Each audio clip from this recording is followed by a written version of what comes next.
Okay, there it is.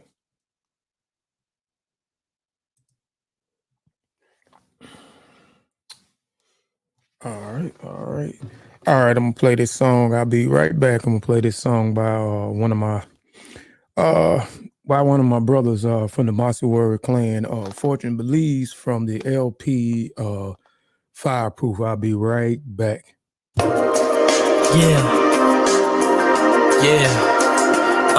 It's so real.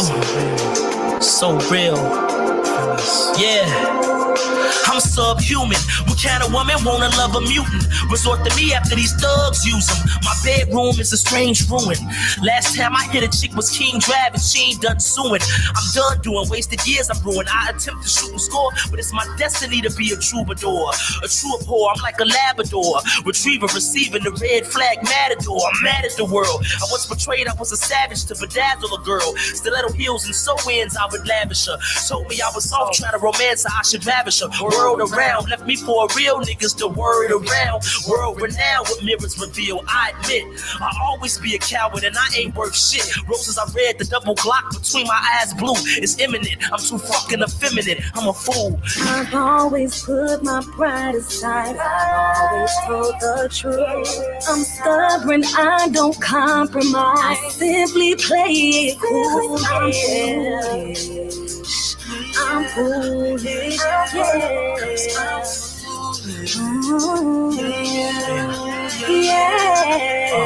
I'm so self-conscious with no self-conscious. It's times I went too far and I got some mental scarring. I had this melanated girl but hesitated to be thorough. My time went in the rounds, I'm trying to elevate the world. Mutual attraction but lacking physically in figure. Contrast to the ass being the famous rapper. This shit is brewing, other women alluring. And now the more we sex you feel neglected. Our connections getting ruined. You would fight for my love while I chase bitches that don't love me. You even cook for me, but she got a better look for me. You spin your racks up on me, hit niggas with the ratchet for me, just for us to be in matrimony. But friend zone it, the brother who would blood to serve you, cause I never deserved you. So neither us is using virtue. Can't you see we in a circle? Each of us are cruel. For them I'm a fool. For me you a fool. Betty asking too. I've always put my pride aside. I've always told the truth.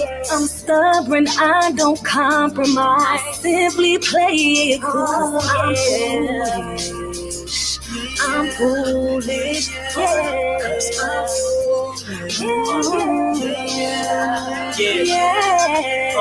My troubled ass browsing, subsidized housing.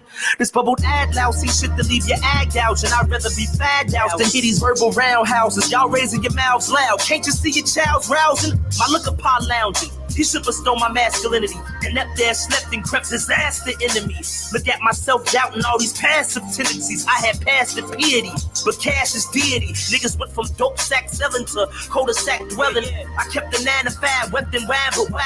My stomach large and my face hardened. Gone is my hopes. Been 4 years on car notes, my wage garnished. I still keep feeling like I ain't shit.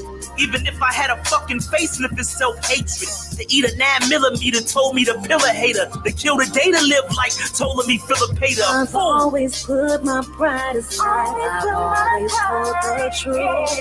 I'm stubborn, I don't compromise. I simply play it cool. I'm foolish, Cause I'm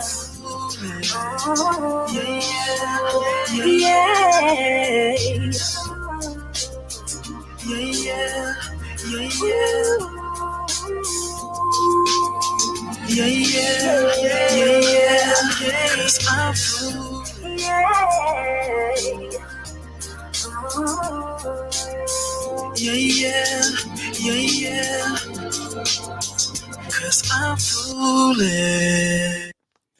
All right. That was my brother from the Mossy Warrior clan, Fortune Believes, from his LP Fireproof, which is out on all streaming platforms. First, I want to say peace and Black African power. Welcome back to Kofi Piesie TV. I am Kofi Piesie, or Kofi Piesie is the proper pronunciation. First, I want to say ETM Hotel, do our cool, Dua Necha, Fatmu Alafie, Fatmu Iwa Pele, Majuba Iba E Gungun, Majuba Iba E Gungun, Majuba Iba E Lakba, Majuba Iba E Lakba. I always want to give honor and praises to the ancestors, because without the ancestors, we wouldn't be here. We are our ancestors. I also want to extend honor and praises to the true and living elders out there according to an African perspective and from an African world view. Because again, over here, just because you are my older, and I'm gonna keep reiterating, just because you are older than me does not make you my elder. If you don't meet the criteria of what in African customs, then you are not an elder to me. So there are standards that you have to meet. There are criteria that you have to meet in order for you to recognize me, in order for me to recognize you as an elder. Otherwise, you are just an older to me. Please like and share the show, y'all. Please like and share the show. I think y'all gonna enjoy the show today. I'm looking to look wolf face. I'm gonna stay like this for a couple of days. Been working real hard, but like I said, anyway, I think y'all gonna enjoy this presentation today. It's a very educational presentation. I must say some things. If you didn't know, you definitely will know today. Again, please like and share the show. Peace to everybody that's in the chat. Peace to my brother Robert Wren, Inyami Kepara, which I think that's Robert. Into peace Tahiti. Teddy Ushama Atura Sanefaru. Peace to my brother Sutek Akandi Uyana Olawa, who's in the chat, and everybody else that may be looking, or peace to those who may be looking at this later on in the archives. But y'all, please share the show, y'all. I'm telling you, it's going to be a great presentation. It's going to be a great show. Please share the show. And if you want to get on the panel after the presentation, you're more than welcome to join.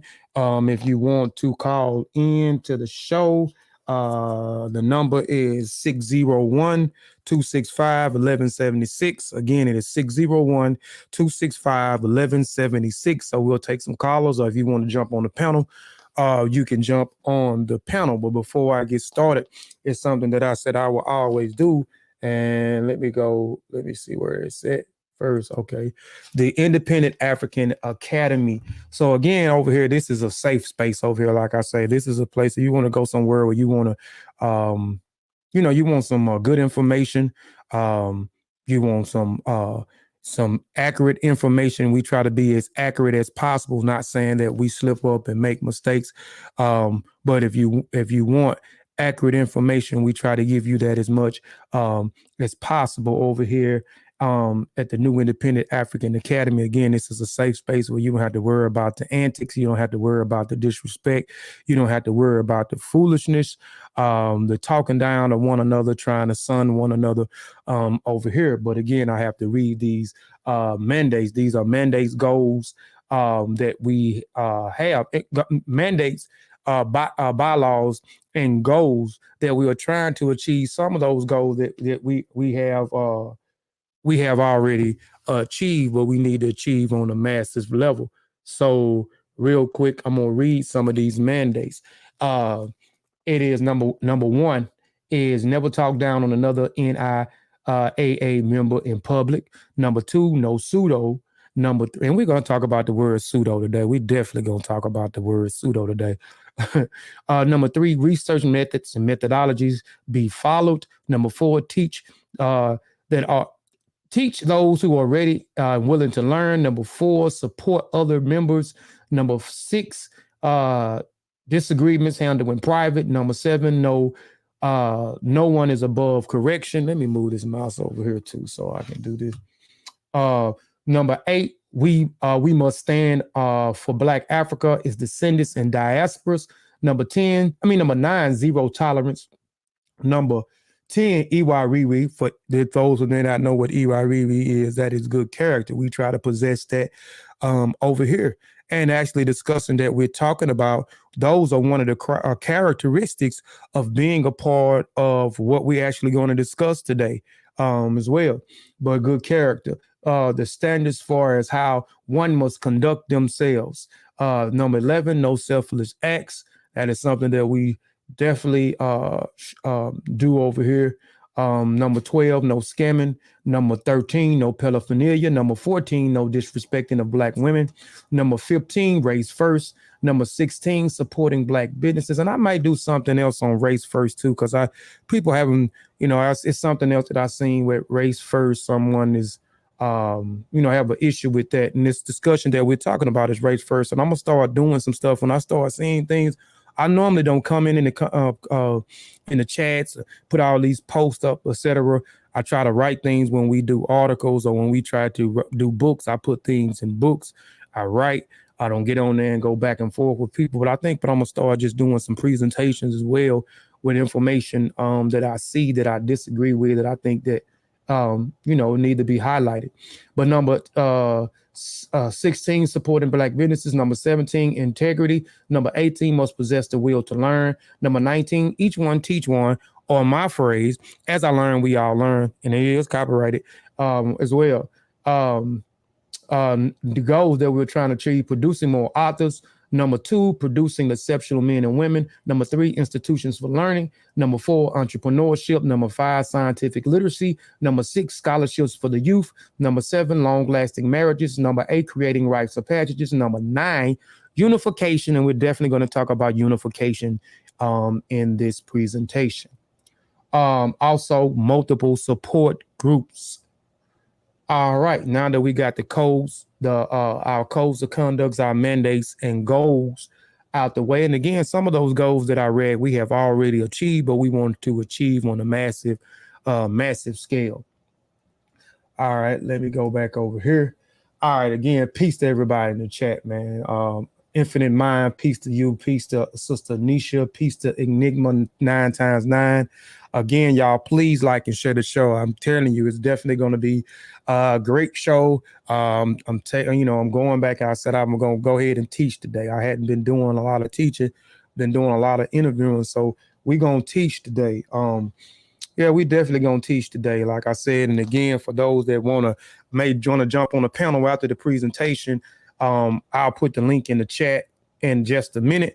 And if you want to call in and you got questions afterwards, his number is 601-265-1176. Again, 601-265-1176. I would definitely like to take some callers after this presentation. If somebody got any concerns, some gripes, want to add on a statement or whatever, feel free to call. Again, it's 601-265-1176. All right. So, matter of fact, let me do this before I share my screen. I'm going to copy the link. We'll put the link in the chat. Anybody that wants to jump on the panel, can jump on the panel. Anybody that wants to call in, again, I will love to take phone calls. 601-265-1176 is that number. So now let's get into the presentation. Let's get into what everybody's been waiting on. Let me share my screen. Oh shoot, I'm trying to share a video file. Excuse me, hold on, y'all. I done went into the wrong thing. That ain't what I want to do. Oh, I didn't know I can do that. Okay. Share my screen. Y'all let me know when my screen is sharing and y'all able to see my screen, see my PowerPoint. Let me know when y'all can see that.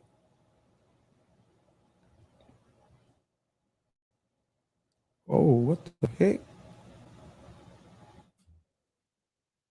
Can y'all still see that? There you go. I don't know what happened there. Y'all hold on one second, man. Hey, I don't know why it did that. Hold on. I got my MacBook hooked up to one of these monitors, and the share screen is that. Let me see if is that big enough for y'all to see right there? Let me know if that's big enough for y'all to see. If that is, I'm gonna go with that because hold on, let me see this. Let me know if is that big enough for y'all to see. Okay. Robert Rand says, yes, that's big enough for y'all to see. Okay, well, let's get into it. I'm going to just leave it like that instead of enlarging it. I look like it's a nice size. Okay, let me go back one. me go back to the front one. Again, this presentation is Pan-Africanism Pseudo, right? So it was a comment that I seen in the chat. And it's one of my brothers, one of the brothers I rock with. I rock with the brother. Some of the comments he makes, I don't particularly rock with, but is Pan-Africanism Pseudo? That is this presentation. So we're gonna get into he says Pan-Africanism, and somebody else says the same thing, who's bagging him, said that it is pseudo. So we're gonna get into it and see if Pan-Africanism is pseudo, okay? So I always had to put a disclaimer out here before I get started. My disclaimer is I am not a teacher, but merely a student sharing information. And that information provided is for the educational purpose only. And if you are in doubt, do the research and have it verified by someone qualified. I reserve the right to change the focus of this presentation, shut down, sell, or exchange the terms or use at my own discretion. All trademark, design rights, copyrights, registered names, mottos, logos, avatars, or sigmas, and marks used or cited by this website or by the property of their respective owners. I reserve the right to add information as it comes available, or adapt, changes, improve information as it comes available in the future. Inputs wanted, changes, additions, deletions, or encourage. As I learn, we all learn is a phrase that I go by, and that we all go by and we live by. We actually demonstrate that on a daily basis, whether it's online or whether it's offline. Let's get this culture. Y'all definitely gonna get some of this culture today. All right, these are some of the bullet points. These are the bullet points that will be provided in this presentation. One is what is pseudo and pseudoscience. So we're going to talk about pseudo and pseudoscience. Who popularized the word pseudo? Most of y'all know who popularized this word pseudo. Are you using the word correctly? And has it gotten way out of hand? Has this word pseudo got way out of hand? Are people using it in the proper context? We're going to find out. Did the founders of Pan-Africanism make the claim that Africanism is science and scientific, right? So we're going to see if the ancestors made the claim that Pan-Africanism is science or is scientific. All right, what is Pan-Africanism? We're going to talk about that. History of Pan-Africanism in the United States, history of Pan-Africanism in Africa. We're going to do a quick info about the Organization of African Unity. We're going to talk about that real quick. Black intellectual forerunners of Pan-Africanism. Who is Henry Sylvester Williams and what he have to do with Pan-Africanism? Pan-Africanism Conference of the 18, which is the preliminary conference, which was in 1819, 1900, 1919, 1920, 1923, 1927, and 1945. Pan-Africanism Today. Conclusion: does the claim Pan-Africanism is pseudo? Does it hold any weight after this presentation? But I'll let y'all decide on whether whether their claim Pan-Africanism is pseudo holds weight. Okay, now let's get into it. Now, what is pseudo and pseudoscience, right? What is pseudo? We hear this a lot. We hear the word pseudo a whole lot. This word has been thrown around so many times, and actually our group was actually called pseudo by a brother, and I'm not going to disrespect the brother who called us pseudo on a platform that I don't walk, and he called us this because he don't like some people in the group, right? So, but we go get into that. All right, pseudo, not genuine, spurious, or sham. Pseudoscience, a system of theories, assumptions, and methods in numerous regarding of scientific. Again, no genuine, pseudo, no genuine, spurious, or shams. Pseudoscience, a system of theories, assumptions, and methods enormously regarded as scientific. So y'all remember that, because we're going to come back, because we're going to keep talking about this word pseudo and pseudoscience. And matter of fact, before I go any further with the presentation, I want to go into an article real quick, and then we'll come back into the presentation. But I wanted to definitely start the presentation out with pseudo and pseudoscience, because there are people making claims that Pan-Africanism is pseudo, right? So we're going to start off with pseudo and pseudoscience, because you can't talk about one without the other, right? So I'm gonna go to this article real quick. I'm gonna go to my brother's article, which I also cited, and all the sources are being in here too as well. I got a source page full of sources that I actually use that you can actually go back and verify. Let me see if let me go out. Let me see. Hold on, y'all. I'm gonna try to go back over here. I'm gonna go into right here.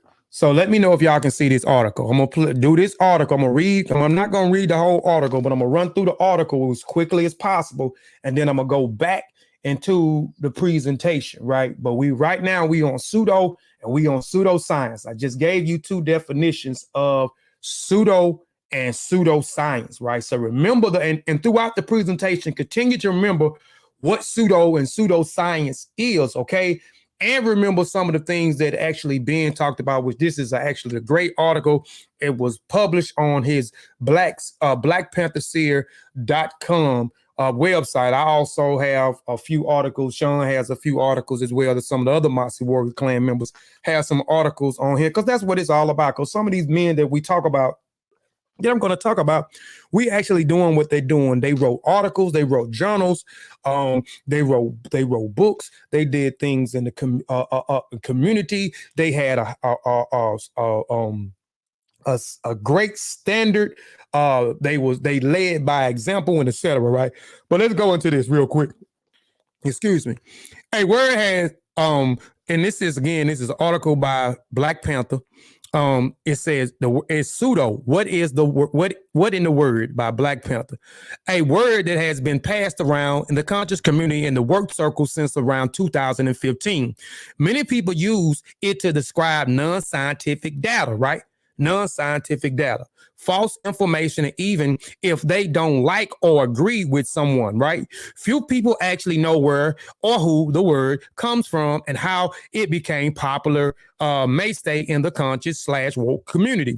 First, let us define the infamous word and get back in a bit to the first person who and group that used this word and what we know as the conscious community.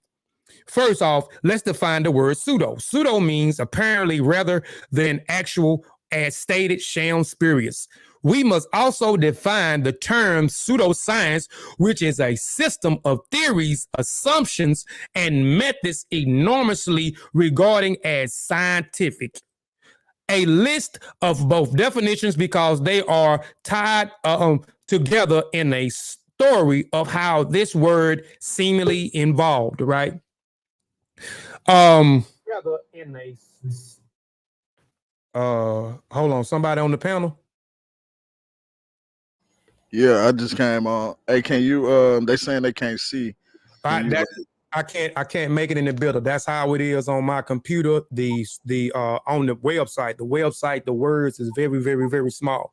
So I got it on my big screen where I'm actually able to read it because I don't have my glasses on. So I got it on this monitor right here, but it's coming off my MacBook and it's small. Though it's very small. Even when you go to the website, it's very small. But I'll put the link in the chat so y'all can actually go and read this article. I'm not going to read out the article, but let me get back into it so I can get back into the presentation. Because they are tied together in the story of how this word has seemingly involved. What you talk about this word, you would be reminisce if you don't mention the and Ra squad, and particularly Brother He's the first person I saw using this word. Originally, the term was a shortened version of the term pseudoscience. This was a time when our community was heavily saturated in charlatans that all attempted to use science to validate the legitimate claims. It was Brother Unc who decided to put together a team called the Ra Squad to combat this false, unscientific information, citing that the information presented had not gone through a rigorous and scientific method was a basic deemed it pseudoscience. This was eventually shortened in the term pseudo. So pseudoscience was shortened to pseudo, and the people propagated this info were deemed pseudos. This was caught on like wildfire. Became the word that many people it describes took offense to. Fans and fellow researchers use the Facebook groups and YouTube's chat rooms frequently. It became the #1 buzzword of the community and was always met with an aggressive and hostility. Certainly around 2018, things started to change when people outside of Unc and his circle of the supporters started to use the word. I'm not sure if the people who picked it up even knew its source. Nevertheless, the word started to evolve beyond pseudoscientific origins. It definitely did. It started to evolve beyond pseudoscientific origins. Now, it was presented as the root word as pseudoscience only. I believe people took the words for its literary meaning is starting to call people pseudo because they deemed them false. People call members of the Amara Squad pseudo as if they weren't the presenters. Chaos from the left and chaos from the right. I'm writing this to set the record straight and trying to put this word into a proper context. Pseudoscience is the process of absence of scientific methods. For example, the claims that Black people get the coronavirus, it cannot get the coronavirus because we have melanin is pseudoscience. And I hope I do not have to explain why. So Unc West would call that pseudo.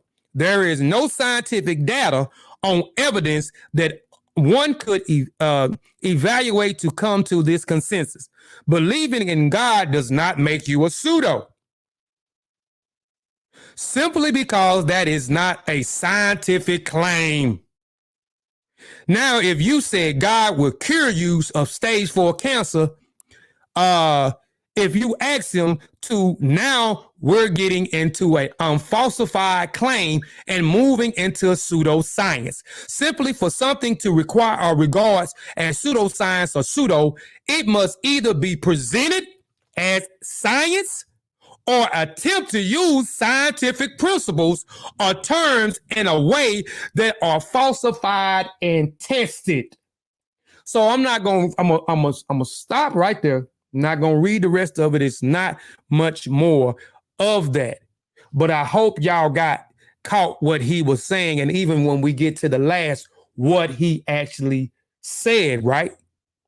Right? As a matter of fact, I'm going to read that because I think I got that in my presentations again. Simply for something to be regarded as pseudoscience or pseudo, it must either be presented as science or attempt to use scientific principles or terms in a way that are not falsified or tested. Right? So I'm going to stop right there. We're going to go back into the presentation. So hopefully y'all got the gist of what pseudo and what pseudoscience is, and you know what's pseudo and what's not pseudo, right? Let me go back. Let's see. All right. Go back to the presentation. Y'all let me know when the presentation is back up on the screen. We're going to go back to, all right. We're going to go here. So now, for something to be regarded as pseudoscience or pseudo, it must either be presented as science or attempt to use scientific principles or terms in a way that are not falsified or tested, right? So keep that in mind. Keep that in mind, y'all. Are you using the word correctly, and has it gotten way out of hand?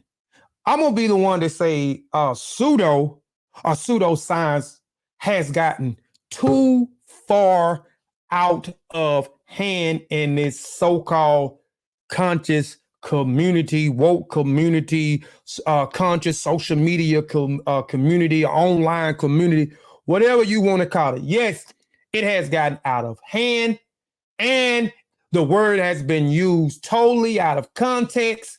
So the word pseudo has gotten out of hand. If you don't like a person, you're pseudo, just like I said earlier. An individual who has a problem with some of the people in our group went on a platform, a big platform a lot of people like to gravitate towards, called a pseudo on, and I did a whole show on some stuff and actually I typed up actually what was said instead of using that person platform video, right? So I didn't use that. But it was said that we were pseudo, and it was he said this because he had some issues, not with the information or claims that we made that was science or scientific, and it wasn't scientific and it couldn't be falsified, right? He used the term because he didn't like individuals in the group. So we'll throw that word around. That's what I mean, throwing it all out of context. We're not using the word right because we don't like somebody. So we would regard it as pseudo, right? You're pseudo. If you do not agree with a person, you're pseudo. And we'll be crazy to think that everyone is going to agree.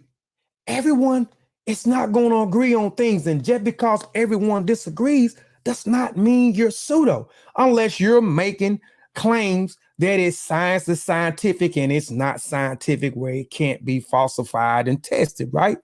So now, if you belong to this or that group, you're pseudo. You know, some people say, "Man, you belong to that group, so you're pseudo."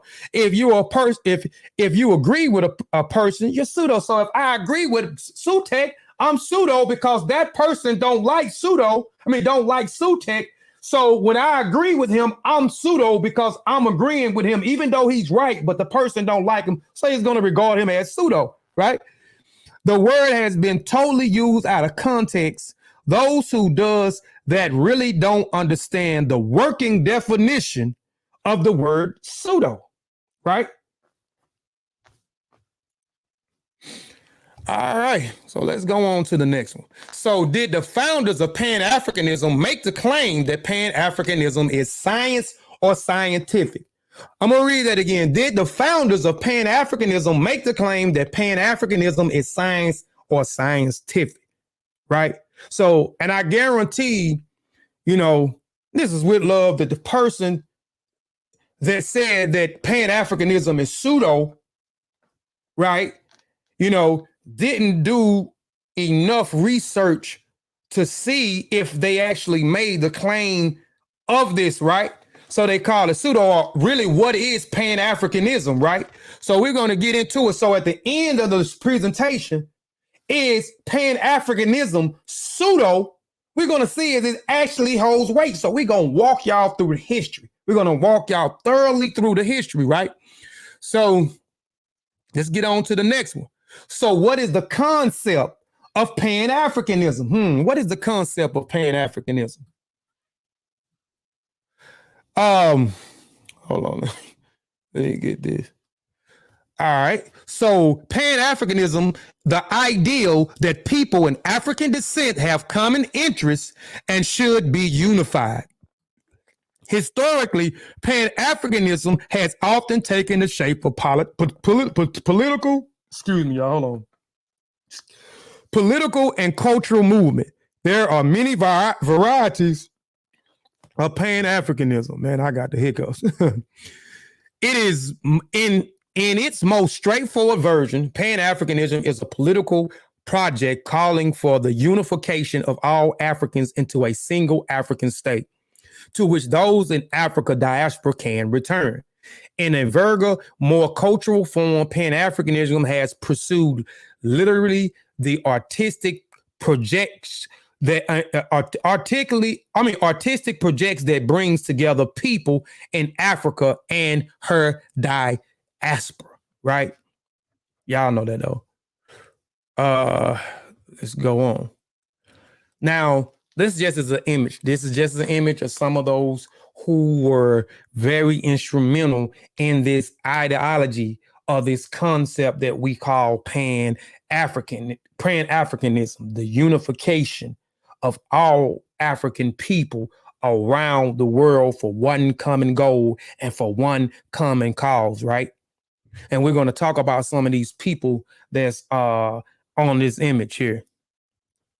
All right, 19th century. So let's talk about Pan-Africanism in the 19th century, because it actually started in the 19th century. And we're going to see exactly where this ideal or this ideology or this concept actually come from, right? So in the 19th century, Pan-African movement began in the 19th century among intellectuals of African descent in North America and the Caribbeans, who taught themselves as members of a single Negro race. In this, they were merely following the mainstream of the 19th century thought in North America and Europe, which developed an increasingly strong focus and ideal that human beings were divided into race, each of which had its own distinctive spiritual, physical, and cultural characters. As a result, the early Pan-Africanists often limited their focus to sub-Sahara, to the region that is those populations consist mostly of dark skin, or as they would have said, Negro people, right? So this ideal started in North America, in the Caribbean, and then it was carried on into Africa. We're going to talk about that. So hold on. All right, let me go down. So the 20th century. In the 20th century, however, this way of thinking African identity in racial terms was challenged. In particular, the intellectual born in Africa who took over the movement leadership in a period after World War II developed a more geographical ideal in Africa identity. The founders of the organizations of African which was the Organization of African Unity, which is the AOU, such as Gamal Abdel Nasser of Egypt and Kwame Nkrumah of Ghana, for example, had a notion of Africa that was more straightforward continental. Africa unity for them was the unity of those who shared the African continent, though it continued to include in some unspecific way those whose ancestors had left the continent in the enforced exile of the slave trade. So we're going to talk a little bit about, just briefly, about the Organization of African Unity. And they took ideals and this concept that was started in the Caribbean and the United States as Pan-Africanism, but we're going to actually talk about the founders of Pan-Africanism, what sparked this ideal, but I wanted to kind of get y'all informed of where it actually started and what century. Started in the 19th century, certain things we're going to get back into the 19th century, some things that was happening. Then you start to see the movement in Africa and who was these guys who was actually vital in Africa, taking this ideal and this concept of Pan-Africanism into Africa and some of the things that they actually did with this ideology of Pan-Africanism, right? So let's talk briefly about quick info about the OAOU, right? The Organization of African Unity. 1963 to 2002 was an alliance of independent African nations working to enhance cooperations between newly decolonized African governments. The alliance had its basic in Pan-Africanism philosophy, encouraging the unity of all people of African ancestry, but it also would inspire an ongoing independent struggles of various African nations free themselves from Europe colonial rules in the early 1960s.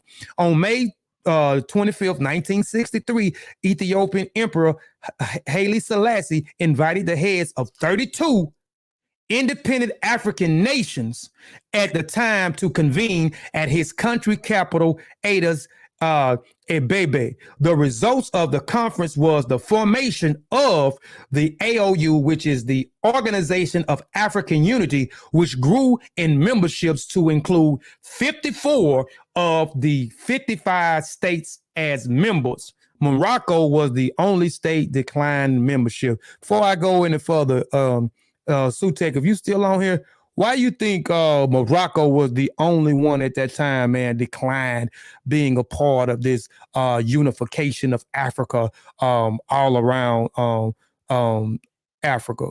What's your thoughts on the Morocco declining? Say that again. Ask again. I was asking, what are your thoughts on? I was mentioning how 32 independent African nations were met, and they formed the Organization of African Unity. And then followed by those 32, you had the other, which you had 54 nations who joined the Organization of African Unity, but the Morocco declined. We know there's 54 states in Africa, and Morocco was the only one that declined of joining this organization of unifying Africa for one common cause and one common goal. Well, the only reason to me that would make sense is because Morocco ain't messing with you Negroes. I guess slavery that still goes on today in Morocco. They'll tell you that. You look up Haratine. The Haratine in Morocco are people of sub-Saharan African descent who are enslaved or ex-slaves.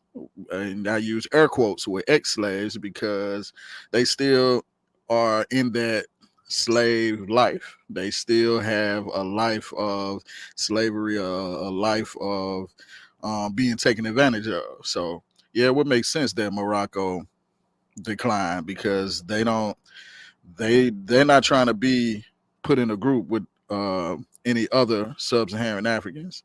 They feel that they are superior, these Berbers that are indigenous to the area. Yep. You absolutely correct. They like, nah, we ain't, nah, that ain't for us. That y'all ain't us. If that's a fact. All right. The AOU basically principles included promotion of solidarity among African states, improving the quality of life for Africans, and the promise of defending sovereignty of African states, right? And the eradication of colonialism in all its forms. The AOU hoped to achieve the goals through cooperation and peaceful negotiations between its members. I don't see anything pseudo about that. All right. So nevertheless, the movement intellectual rooted lie firmly in racial understanding of Africa and the thoughts of African Americans and Afro-Caribbean intellectuals who founded it. Because Pan-Africanism began as a movement in the New World among the descendants of slave populations and then spread it back to Africa to aim the challenges of anti-Black racism on two fronts. One, on the one hand, it opposed racial domination in the diaspora. On the other, it challenged colonial domination, which almost always took racial form in Africa itself. The ideal of linking together the whole Negro race for political purposes was developed by a wide range of 19th century African-American intellectuals. And if anybody, I seen something here, I'm not sure, but if I don't understand if it is like, what's wrong with our forefathers who was born here, who are African descent, whose lineage goes back to Africa, form something to try to unite people here in America for a better life, and to unite people in the Caribbean and all around the world into Africa, because we know slavery was taking place in South America, North America, in the Caribbean, and then colonialism took place in Africa, right? So we can still speak of these 19th century thinkers as Pan-Africanists, even though they did not use the term, like Pan-Slavian, the Eastern Europe, and the forms of Romantic nationalism that created modern Germans and Italy. Early Pan-Africanism reflected a philosophy tradition derived from a German philosopher, Gottfried Herder, 1974 through 1803. In Herder's opinion, peoples are, as they were often called, nations such as Slavs, Germans, Italians, were the central actors of the world history. He suggests that their identities were expressed largely in language, in literature, and in folk culture. And he thought that such nations were naturally drawn together by desires to live together in states with a shared language, culture, and tradition. The culturally oneness of the nation led naturally, in Herder's view, to political union. Now, who was the first Black intellectual to apply Herder's theory? The first Black intellectual to apply this theory in the systematical way to people of African descent was W.E.B. Du Bois, 1868 through 1963.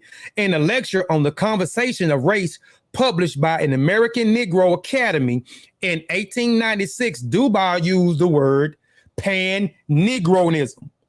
So this was the first formation of what we start to develop into what we start to call Pan-Africanism, right? And we knew that W.E. Du Bois was also a member of the American Negro Academy as well. So in the lecture that he did, he used the word Pan-Negroism. Dubois was an African American who had studied as an undergrad at Harvard, went to with the philosopher William James. But in 1892, Dubois had gone on to graduate, worked at Frederick Wilson University in Berlin, and was therefore thoroughly familiar with the intellectual tradition of modern Europe nationalism, as well as with the philosophical traditions that began with Herder. Dubois' formulation had roots and theories in European nationalism. He was strongly influenced by a number of early African American thinkers who work we can understand most easily in the context of the board of the 19th century history of anti-slavery or abolishist thought. The focus of attention for all the major Black thinkers in the New World in the early 19th century was abolish of slavery and of the slave trade. Now, Black intellectual forerunners of Pan-Africanism. But first, now we have established that this concept of ideal ideologies of Pan-Africanism is started in North America and the Caribbean, right? And then it went into Africa. And if we're going to get more into it, into what Pan-Africanism is, because again, the claim is Pan-Africanism Pseudo. And then giving you the history of these founders of Pan-Africanism, this thought and how it spread it in these conferences, spread it and how it went from one country to the next country and evolved into other different organizations with Pan-Africanism thought. Now we're going to get into the legit, or did these founders make a claim, which I don't really have to go any further, but we're going to go any further, that the claims that they made were that Pan-Africanism is science and scientific. We all should know what Pan-Africanism is and what the mandates and the goals were for this ideal concept was for people, or African people, or African people and African people of the diaspora, right? So Black intellectual forerunners of Africanism, perhaps the most important Black intellectual forerunners of Pan-Africanism, were three men who addressed themselves in this situation. You had the great ancestor Majuba Ibe to Martin R. Delaney, 1812 to 1805. Another great ancestor Majuba Ibe to Alexander Cromwell, 1822 to 1898. And Majuba Ibe to Edward Whitman Binding, 1832 to 1912. So these are some of, and no, I don't think no one would disagree with me that these were at this time some of our highly esteemed scholars, some of our fine Black intellectuals during this period of time, right?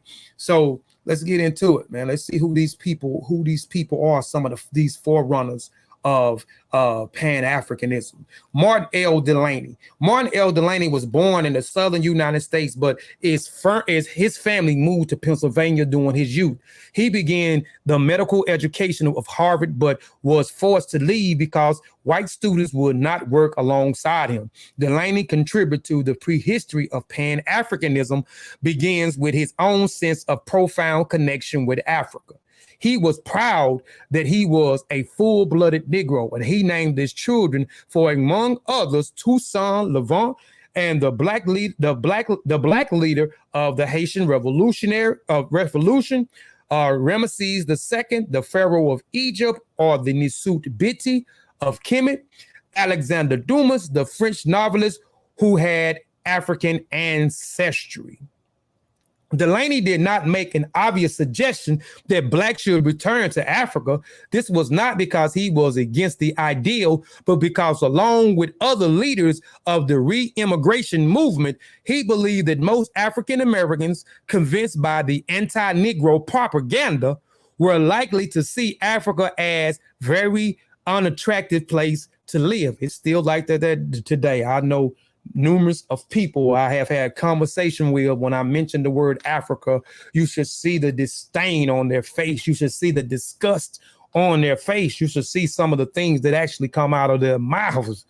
In its official report of the Niger Valley Exploration Party of 1861, written after he had been in Africa, he wrote of the continent as the fatherland of, argued that it is regeneration required to develop of a nation character.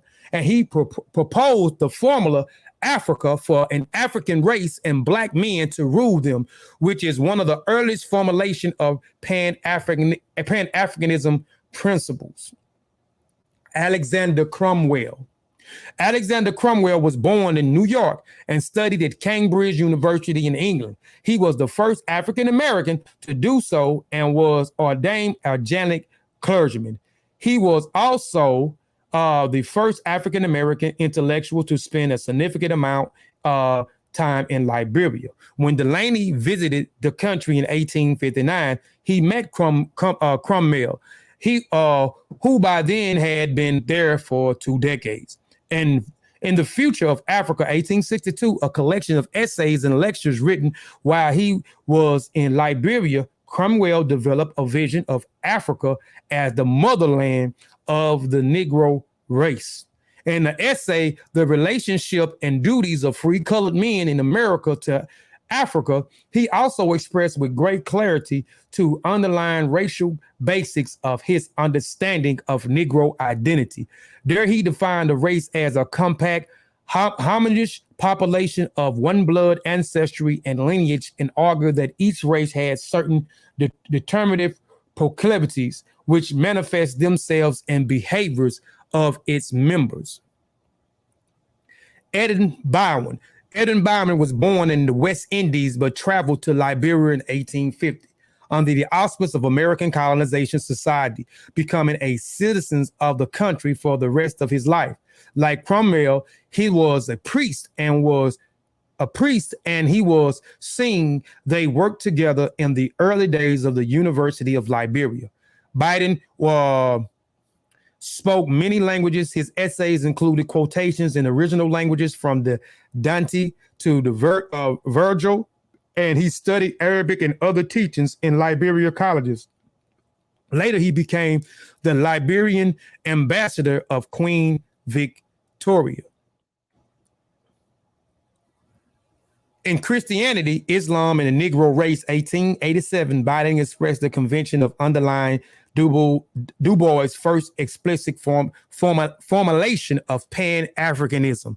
Among the conclusion to which study to research or conducted for philosophicals, none is clearly than this, that each of the race of mankind has a specific character and a specific work. Pan-Africanism Congress. So now we just got through walking through some of the forerunners. So we know some of the forerunners was W.E.B. Du Bois.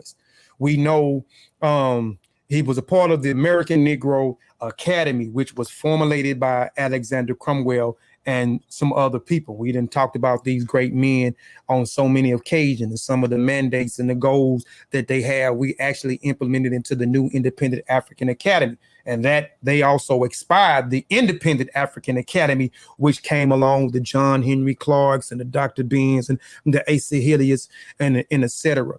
And so, and during one of the conference that the American Negro Academy had in a lecture that W.E.B. Du Bois, he mentioned this terminology, Pan-Negroism, right? But then this Pan-Negroism developed, which we're going to get into Pan-Africanism. And where did he get this national? We talked about this nationality or nationalism thought also of him going to school and encountering with other people, where he got some of these ideals of unifying the people for one common cause and goals, and some of those goals of making our lives better politically, educationally, and economically, right? So I walked you also through these forerunners, Alexander Cromwell, Edward Bynum, and Martin Delany, right? Some of these guys we talked about on these platforms and other various platforms. We held these brothers in high regards. I know I do. Okay, so Pan-African Congress. Pan-Africanism is an intellectual movement begins. Then in the work of Dubois, Delany, Cromwell, and Bynum. But its institution history starts with Henry Sylvester Williams, a London barrister born in Trinidad. He plans to bring together people of the African race from around the world in 1897. And in July of 1900, after a preliminary conference in 1899, such as gatherings took place in London. The actual word Pan-Africanism seems to have been coined either in the Pan-African Congress or either the preliminary conference. So the preliminary conference, it took place in 1899. The official conference was in 1900. So they're saying that it was either the phrase Pan-Africanism was either coined in 1899 during the preliminary conference, or it was coined a year later in the official conference in 1900. There were 4 African representatives, one of each from Ethiopia, Sierra Leone, Liberia, and the Gold Coast colony, and a dozen from North America. Among them, Dubois. 11 representatives came from the West Indies, 5 from London. Kofi, what's happening? I just want to slide it in. It's Alexander Cromwell. But I keep saying Cromwell, don't I? Yeah, you keep saying Cromwell. Cromwell. I'm Cromwell, like crumbs. Yeah, Cromwell. Oh, Cromwell. I'm saying Cromwell. Cromwell. Yeah, Cromwell. Okay. Yeah, I tried to practice on that last night, man. I someone try to get some of these names right and stop disrespecting a lot of these people names. So I owe them that. I gotta do. I'm working on that. All right. First Pan-Africanism Conference. Organization preliminary by the Trinidad barrister Henry Sylvester Williams. It took place in, let me see, and I might have, no. Then the first Pan-African Congress.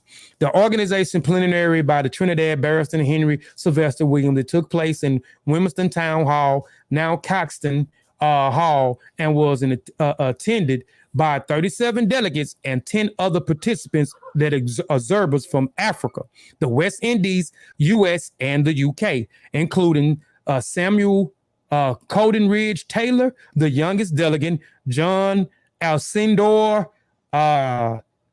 Dabaha. I'm not even finna, y'all see it up there. I can't even pronounce that right. John Alter. Can you make the screen big? Just hit the thing at the bottom. Yeah, if I hit it at the bottom, it's gonna go to a timer. I got my MacBook hooked to one of these monitors, and when I do it, oh shoot! For some reason it goes to some type of timer thing, man. So okay, so what about at the start? The start of the part. Hold up, I'm on my phone, so I really can't see it. Do it now. Yeah, I wonder if you did it at the start where it says start presentation, or like the little play button or whatever. But if it's gonna put it on the timer, never mind. I was just trying to see if people could see it. Yeah, it's gonna do it. And I have to figure that out. I know you can do it, but I just hooked that other monitor up. So you on PowerPoint, right? Yeah, I'm on PowerPoint. Yeah, it shouldn't put a timer on there. Go to the bottom real quick. All right, I'm at the bottom. Not that one. Hold on. What does that say? Oh no, that's slide story. So that's gonna turn it into a slide. That's gonna turn it into like a slideshow where it keep going. Right. Probably. Go to the left. All right. That's the one. Hit that. Read and review. Okay, let's see what it does. It's Yeah. Okay. Got you right. Yeah, me right. That's what I'm saying. Teams win, man. Teams definitely win. Hold on, let me turn this back on. Because I was trying to figure it out because I just hooked this thing up. All right, let's go on. Let's go back. And that's better too because I had to keep strolling down. So bear with me just a second. Let me go back to and I forgot. Damn. And I skip one of these things. I actually wanted to show y'all the unification of people. But it's all right.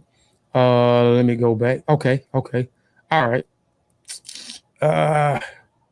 Hold on, y'all. I went all the way. God darn it. Hold on. Let me go back up. Y'all bear with me, man. Y'all bear with me. I'm still learning this setup. Hold on, let me go back up to where I was. All right. No. I think this is where I was. If I ain't, this is where we gonna start it. Hold on, let me make it back there. So who is Henry Sylvester Williams, and what he have to do with Pan-Africanism? We kind of already talked about that a while ago. Hold on, let me go back because I was Cromwell. And see, I skipped this one before we went into it, but we'll come back to let's talk about Henry Sylvester Williams real quick. This was a slide that I skipped, but this guy was very instrumental in the Pan-African Congress, or getting those African nations, Africans from the UK, Africans from the Caribbean, North America, and etc., into this plenary conference that we just talked about in 1899, where they think that the word Pan-Africanism was either coined at that conference or it was coined at the official conference at 1900.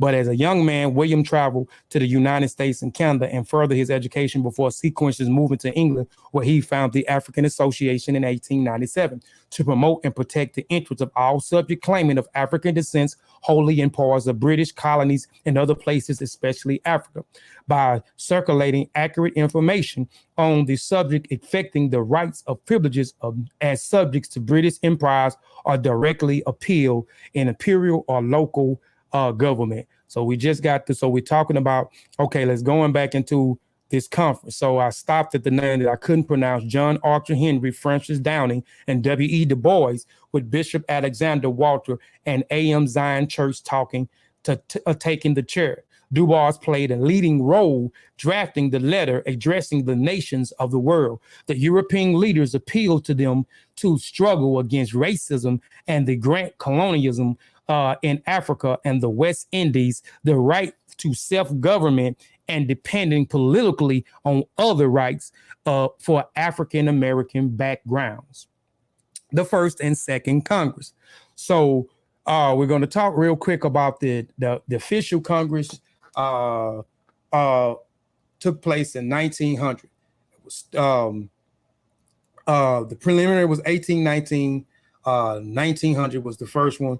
Then we go into Du Bois started to lead this Pan-African movement and the Congress, these conferences, which most of them took place in London.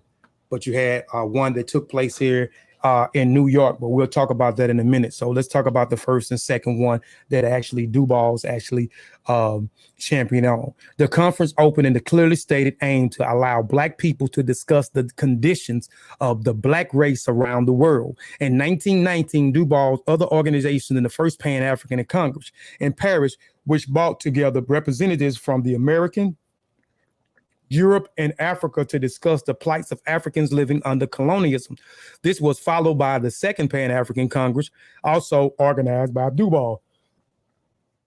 Du Bois, which met their sessions in London, Brussels, and Paris, this time representatives from French and the Portuguese colonies in Africa as well. They issued a final declaration to insist on the equality of race and the diffusion, democracy, and the development of political institutions in the colonies. It also urged the return of Negroes to their own countries and urged the League of Nations to pay attention to both the race relations in the industrialized world and to be conditions of workers in the colonies.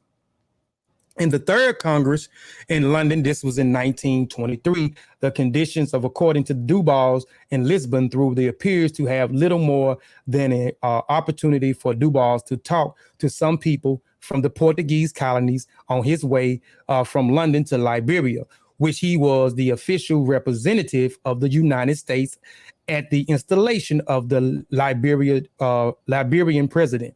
The fourth Pan-African Congress was held in New York City in 1927. The Pan-African Congress movement then effectively disappeared until the fifth Congress of Manchester in 1945, during which the baton was passed. And I said, and I thought, and excuse me, I did make a mistake. I said the Pan-African Congress that was held here in New York, I said 1945, but it was 1927.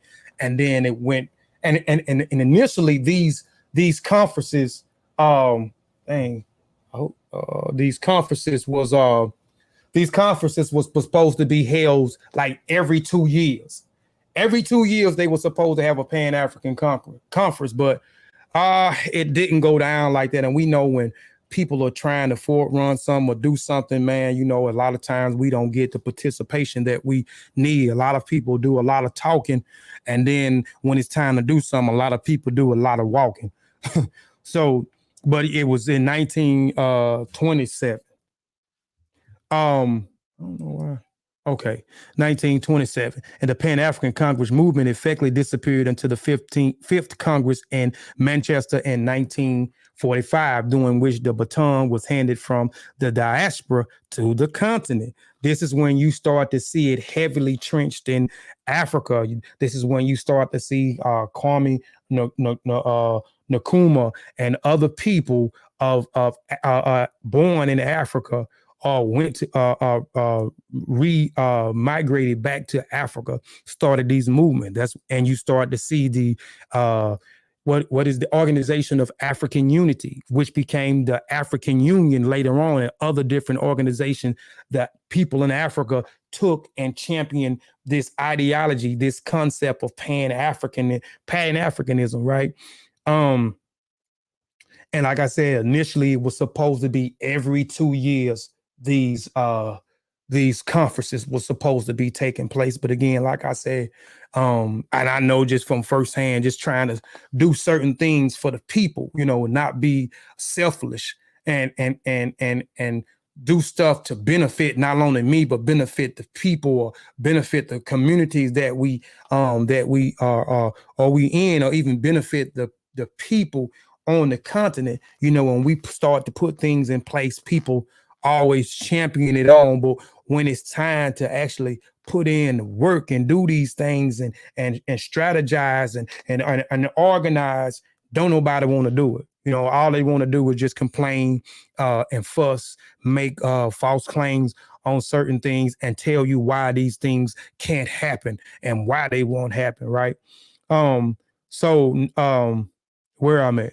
So the baton was passed to the diasporas to the continent. Dubois' contribution now laid in the shadow of the figures of such Kwame Nkrumah, who was to be Ghane's first prime minister, and decided Dubois was the only American presented.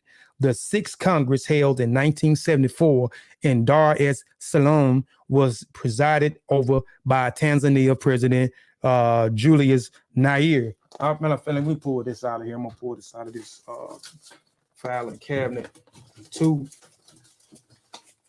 Hey, I got so much stuff in here. And a lot of these people that we actually talking about, let me see if this is the one. These are the one right here. These are in these educational cards that we got. Put a face on the cards. So we put these out during Black History Month. We did pretty good. We sold actually 2 boxes of these cards, but we did other cards, I think educational cards, but we did these for Black History Month. And a lot of these cards actually have, and I'll get back to the presentation, I've got a few left if somebody wants some, but it has a lot of our great great people. A lot of these people that I'm actually talking about are actually on the card. In the back of the card has a little of the information of But no, it has their name. I wanted you to actually go research who these people are. So if y'all interested in some of those cards, so we have Alex Cromwell, Edward Bynum, who we actually talked about, Kwame Nkrumah, W.E. Du Bois. We have tons of people on those cards. But anyway, now, during the period between World War I and World War II, in the heyday of Pan-Africanism Congress movement, the sentiment received a substantial practice boost from the growth of the Universal Negro Improvement Association. So, not W. Du Bois, but Marcus Garvey. We also have Marcus Garvey on the call as well. But Marcus Garvey was and the UNIA was very, very, very instrumental in bringing the Pan-Africanism movement ideals and concepts out of the shadow as well. You know, here you had Kwame Nkrumah in Africa, right? And those other 32 nations who got together and formed the Organization of African Unity, which later became the African Unity. But those 32 countries 54 countries actually joined that thing. Now it is dormant after W.E. Du Bois pushed it toward the forefront and began to have these conferences, right? So we go in, we talked about those conferences and then how it fell in the shadow and how the people in Africa picked it up. Some of these leaders in Africa, these states in Africa picked it up, right? And it fell dormant. So Marcus Garvey was one to bring it out of the shadows with the UNIA, right? We know that Marcus Garvey was a Black nationalist. He was a Pan-Africanist, and he had the movement back to Africa. And he unified the people for one common cause and one common goal. He talked about this all the time. If you read the works of Marcus Garvey, or you read the works of those who actually was doing the work with the organization, the UNIA, which was very successful during that time period in the 20th century. This man had UNIA movements all over the world, and this was without a cell phone. I'm saying millions, and this was without cell phones. This was without the internet, the influence that this brother had, and the movement that he had of unifying us for one common cause and one goal. And you know, if you study the UNIA, the Negro Improvement Association, you know that there were many people who were Muslims, who were Hebrews, who were Catholics, who were Pan-Africanists, who may practice African tradition. There were so many people who were unified together for one common cause and one common goal. And we know that it was successful in a sense. Some say it may not have been successful, but it definitely was. And I'm saying some may say it wasn't successful in a sense as far as him getting those fleets and him pushing the back to Africa movement, and people migrating. But it was success here where he unified all those Black people who had different ideologies, people who came from different walks of life, different backgrounds of teaching, right? And unified, and he created this massive front, and and these people was able to thrive and create business where one of the goals was economics, where they was able to throw us economics. People were becoming entrepreneurs, people that had opportunities for people to work in various lanes and etc. But during this period between World War I and World War II, the heyday of the Pan-African Congress movement, the sentiment received a substantial practice boost from the growth of the Universal Negro Improvement Association, led by Marcus Garvey, a Jamaican immigrant to the United States. Of the UNIA became the largest Black movement in African diaspora. While the slogan of the movement was "Back to Africa," Garvey did indeed, plan a ship line for the purpose of relative members of the organization. Y'all, excuse me, I got the hiccups. Organization actually left the New World for the Old, Nevertheless, Garvey's commitment to racial pride and to celebration of the Black historical achievements and his concerns to link the diaspora of the continent makes him an important figure in the movement of history. I also have a presentation on Kofi Piesie TV as well as Mossy Warrior Clan where I talk about Marcus Garvey. I have one I did a few years ago about Marcus Garvey. I have a recent one I did maybe about a year ago over here where I actually talk about how instrumental he was and how the UNIA spread it all over the world. You had over 1 million some chapters that was spread it all over the world, and this was without cell phones, and this was without the internet at the time. So if y'all want to check those videos out, stroll through over here on Kofi. When you get a time, go to the videos, just scroll down on what the name of the video is, and when you see it, click on it and watch it. Then I have another one on the Mossy Warrior Clan. Go over there and check out that video as well. I think I did that one maybe 3 or 4 years ago. And then, like I said, the one over here I did recently, I updated some information, put some things on there, and actually wanted to show you how influential this guy was and how these chapters of the UNIA spread it all over the world without the internet and without the cell phone, right? My conclusion, many young people in Africa increasingly became aware of their own political and economic environment. In this regard, Pan-Africanism has found a viable niche for renewing in the 21st century among an educating group of middle-class Africans. Pan-Africanism is a global cultural and political movement aiming Again, Pan-Africanism is a global cultural and political movement and aiming at the strength bonds of solidarity between an indigenous and diasporic ethnic groups of African origin.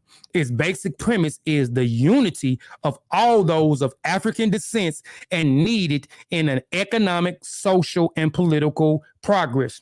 Again, it says unity of those African descents and a need for economics, social, and political progress. Again, I'm going to reiterate that unity of all those of African descents is needed for economics, social, and political progress. Multiple scholars argue that Pan-Africanism is rooted in an African philosophy of Ubuntu, which decrees that I am because we are, a soto-humanistic epistemology that connected all Africans in the ancient communal bond. Rather than focus on identity, this new Pan-Africanism is also called for democratic good governments, economic development. The renewal of Pan-African attitudes is manifested through increasing intrinsic African trade, increasing exchange within Africa universities, content-wide call for good governance, and the abundance of growth memberships of Pan-Africanist groups of social media platforms. That concludes my presentation. These are my sources right here. I'm gonna keep it paused. Y'all can get these sources, go through these sources, turn these sources up. Go do your own research. Get a couple of these articles, couple of books, or whatever. But these are the sources that I use to actually put this presentation together. Right here. I'll keep it paused for another second, and then I want to look in the chat, man. What's been going on in the chat, y'all? What's been going on in the chat? Hold on, let me stop.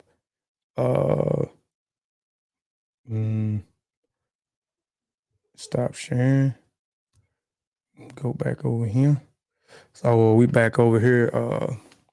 So what's been going on in the chat, everyone? And but we can let's just talk about it, man. I want to kind of talk about it. I don't want to stay on here too long. I actually did good, man. I try to move as fast as possible because I know how people get bored when you're doing a presentation and you're teaching. People want to go to sleep on you when you're doing a presentation and you're teaching and you're not hollering at somebody and cussing somebody out. You know what I'm saying? And saying foolish things. But So Well, let's kind of go back over some of the stuff that I talked about. And again, if anybody want to, let me put this in the chat. If anybody want to jump on real quick, I got another 30 minutes. Dang, and my shirt look a little bit crazy. I got on, I'm a Pan-Africanist. Some people might start calling me pseudo. Now we're gonna talk about that again, just for a few. But I got my hat, got my cap. I even had to come throw out my old. Had to go get my medallion. Had to go get my Pan-African medallion. Oh, y'all. So I am a Pan-Africanist. I represent Pan-Africanists to the fullest.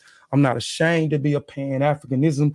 I am actually doing some of the same things that these people that I actually spoke about, some of these forerunners in this Pan-African thought, this Pan-African concept. I embody that. I am exactly doing what those people are doing. I am trying to become an exceptional black men, because that is what they was pushing for. High intellectual people, women and men. They was trying to better our community. They was trying to raise the bar. They was trying to tell our story from their point of view, which they was actually writing and not just talking on Facebook and or on YouTube, making crazy claims. But again, the number is 601-265-1176. For people that want to call in, I'm finna put the thing in here, man, and let's talk about it. I want to know if what I presented, is it pseudo? Is what that brother said, which is my brother, and another brother who actually co-signed, which is one of my closest brother, who one of the brothers I seen the comment said that Pan-Africanism is pseudo. So then, when I said something about it, my other brother, close brother of mine, said, yeah, it is pseudo. And it kind of threw me off guard when he said, yeah, it is pseudo, is because, like, I don't even want to say, because if I say it, y'all gonna know exactly who I'm talking about. But I mean, they are my brothers. But one of the persons that followed what he was saying, he actually did the same thing of what I said in the beginning when I talked about how the word has been started to been used out of context. So if I got a problem with Robert Rand in the chat, I'm gonna call that brother pseudo. I don't care a damn what he says, even if he's stating facts, and even if he's what he's stating is based on science and it's scientific and it can be tested and falsified. Just because I don't like that brother, I'm still gonna call him pseudo.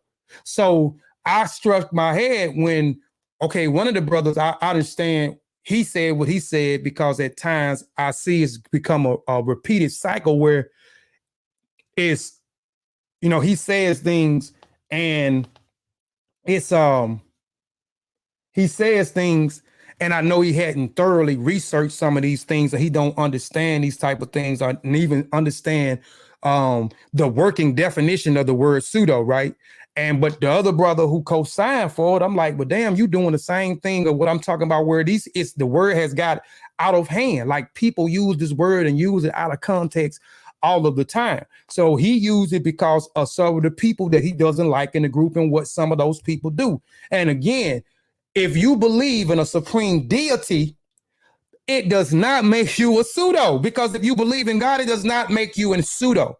What makes you a pseudo, when you start to equate things like, I'm gonna pray to God for God to cure cancer, or God got me through this pandemic, so I know God got me. God gonna put his hands on me and he's gonna heal me. Now that becomes pseudo. That comes in the realm of pseudoscience.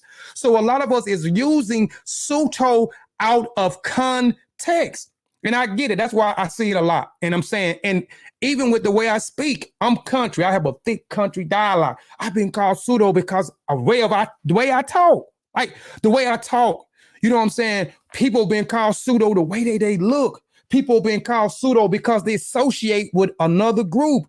We've been called pseudo because a guy had an issue with 2 or 3 members in Kofi Piesie, our research team. So since he had an issue with those 3 people, he said the whole group is pseudo because he has a disagreement or he don't like them for whatever reason it is. So we use this word out of context all the time. And me presenting this presentation was, let me put this in. The number again is 601-265-1176. Let me put this in here. Or I forget to put it in here.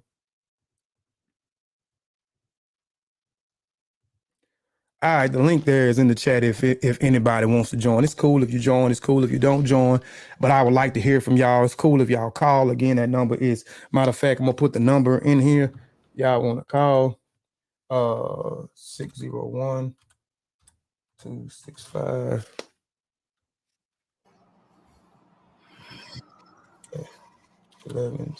Is that right? What's happening? So yeah, I just put that comment on the screen, putting some of these comments on the screen. Sosa says pseudo stands on its own. Pseudo does not have to be attached to science. You have pseudo genes, etc.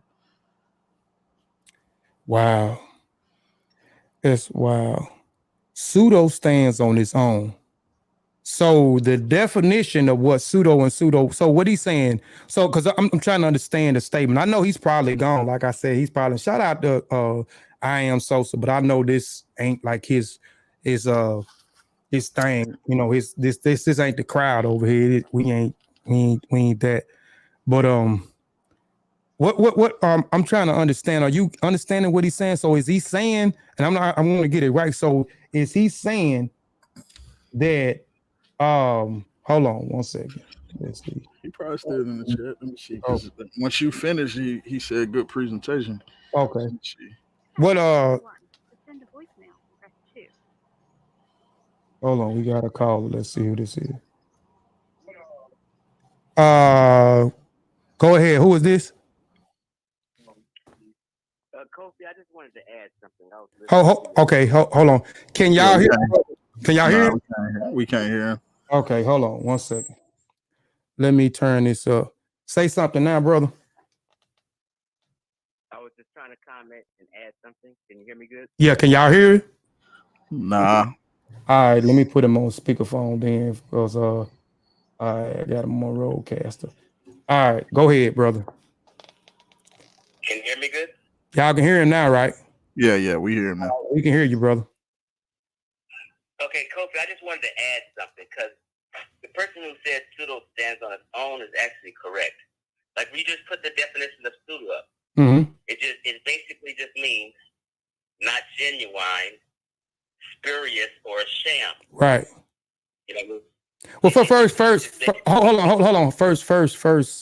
I know who it is, but for people that may not know who it is, and anybody that call on, please just, you know, stage. And again, this is a free zone over here. I don't have no issue. I ain't got no issues with nobody. So for people, for listening audience, who was this caller? This is Chief X. Okay. I mean, I knew who it was. I mean, go ahead, brother. Okay. So I'm just reading the definition. I don't think it should be an argument.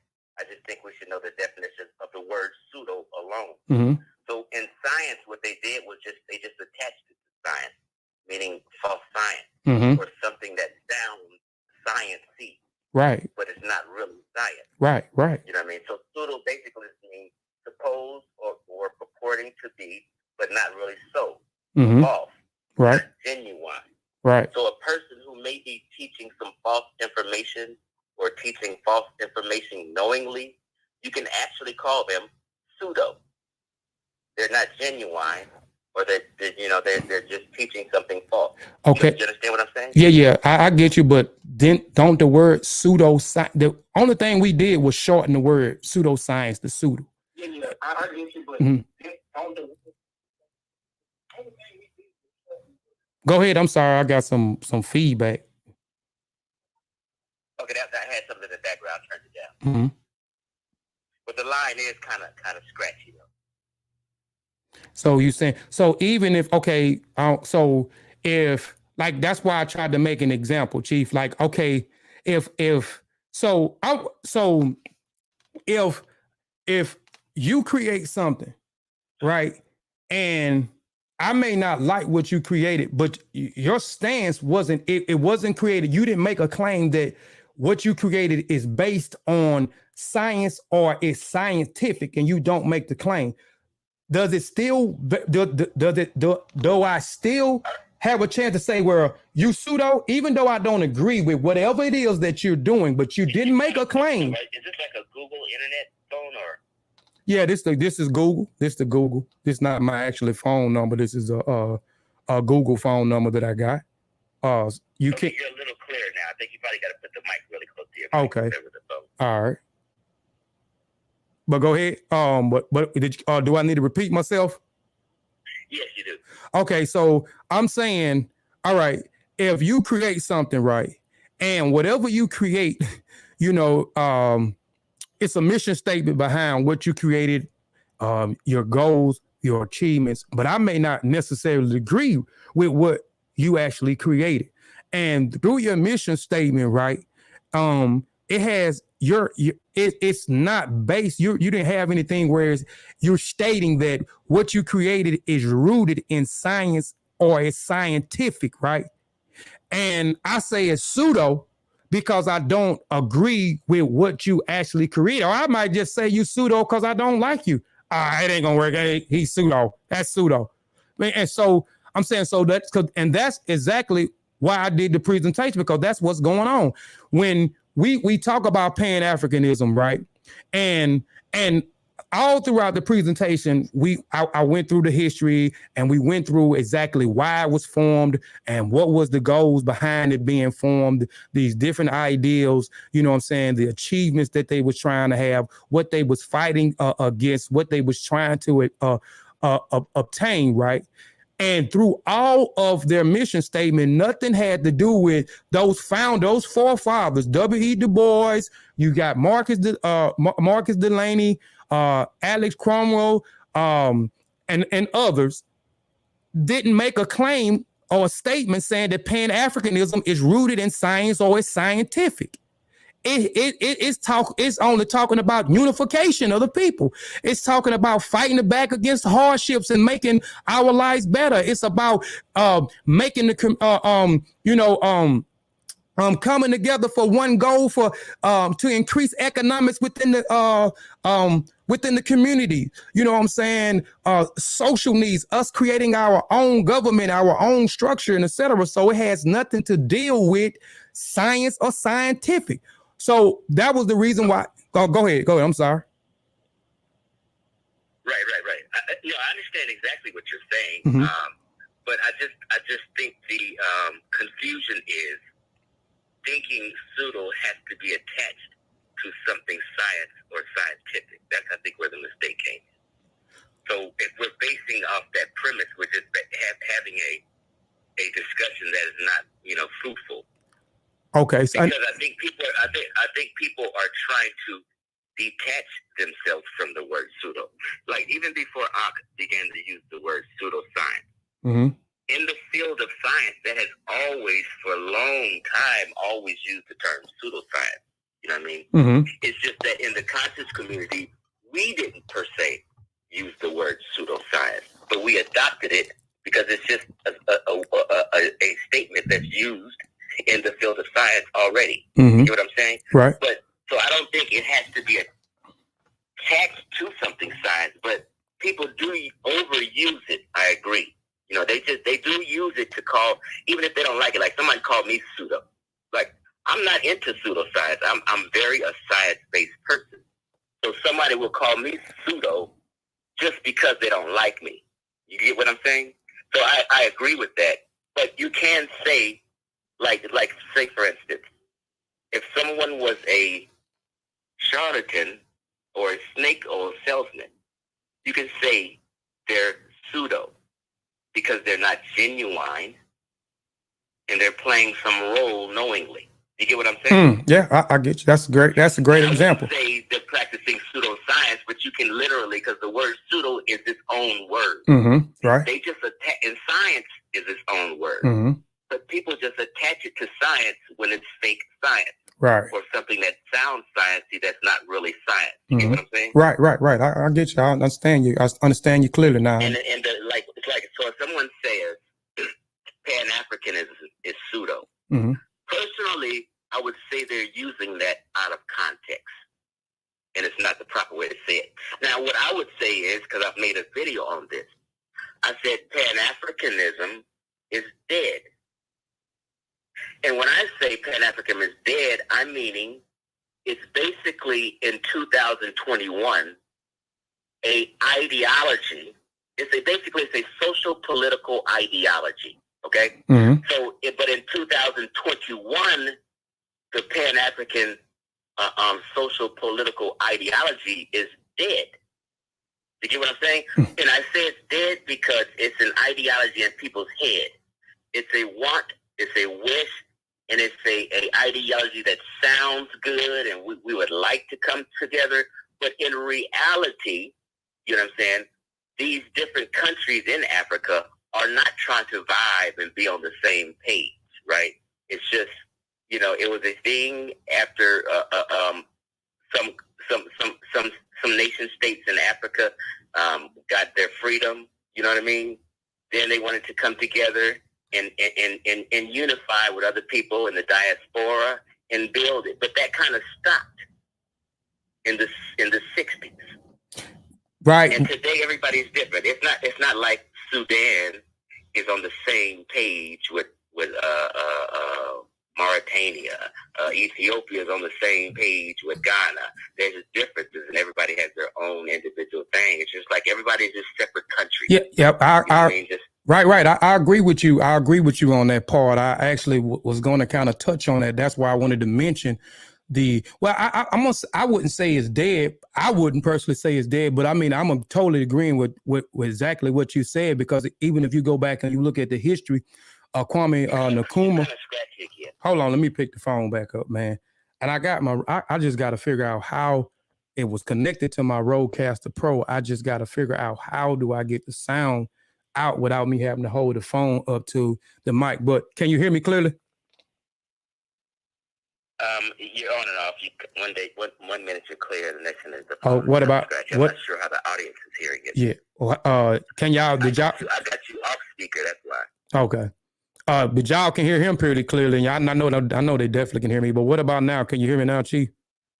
Yeah, I can hear you great now. Okay, yeah. But what I was saying was, I wouldn't personally say that Pan-Africanism is dead, but I do agree with what you were stating. I mean, I actually was going to get into, but I didn't want to make the presentation too long. So when I talked about, the resurgence of Pan-Africanism in the 40s, and the conference that took place over there, I think in 1945, I think, if I'm not mistaken. But even when you're looking at the early on, when you're looking at the Organization of African Unity and those 32 nations coming together, and then you had 53 nations beside Morocco who actually unified for one common goal. You know what I'm saying? But then something later on happened where they was convinced about this nationality thing. So I'm following exactly exactly where you going. But I mean, you do have some some organizations who say they are Pan-African organization who was actually successful. I mean, they may not be successful at the way you look at it, where maybe you thinking that everyone should be unified, you know what I'm saying? So when you look, every Pan-African organization or every Black person in the world should be unified upon one common goal. Now, it's not successful in that sense, but you do have some small entities where they're actually putting in some work, man, and they're actually being successful. But on a global aspect, as what they was actually trying to do around the world with the people in South America, the Caribbean, North America, and what's the name? It's not as a success on a global level, but I wouldn't say Pan-Africanism is dead. Like let me give you a good example. Okay, when they used to have RBG Family Weekend in Dallas, Fort Worth, Texas, I attended 3 times because I just liked the idea of unity and us getting together. When they had the Black Power Award, I attended because I liked the idea of unity and us getting together. So if you say Pan-Africanism, like, it's no way, no one of us has ever been to a Pan-African meeting or conference. Mm-hmm. I haven't heard of one. I haven't seen one. I don't know the plan, the what do you call it, when somebody has the itinerary or the you know what I mean? there's no meetings, there's no people in the diaspora getting together to meet about how we can unify and all do business together. There's never been a meeting like that since I've been in the community since 1992. So in that sense, if I ask somebody what Pan-African meeting you've ever went to, and if nobody can say I've went to one, then it's really a thing that's dead and a concept that's just in people's minds, an ideology that they wish. You get what I'm saying? Mm-hmm. But it's actually something in the works right now. It's going to take a few years, and something close that I see is Baba Imhotep, his race first rallies, and it's not a March rally. People, I figured out what's wrong. Since I'm talking to you in the phone, our phone is scratchy, but when you're talking in the mic, the people can hear you great. Okay. So what you think I need to do? Because you still having issues with him. I hope the audience heard me well. Oh yeah. They say y'all heard Chief, right? They said they had heard you. But we'll say it again. Y'all heard. That's all. I want to take up your time. I just wanted to add that. Yeah, okay, man. Well, appreciate, bro. You calling in, man. I was just saying, appreciate you for calling in and tuning in, man. All right. Peace out. All right, peace. All right. But all right.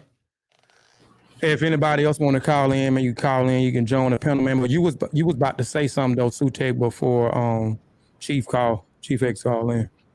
Yeah, the irony. I was about to say show this one.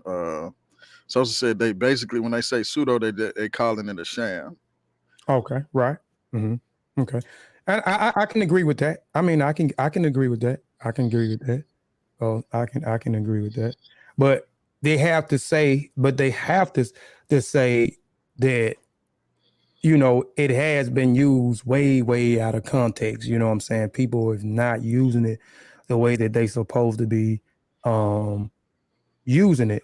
But even with that, so is Pan, if he's still on here or anybody, is Pan-Africanism a sham?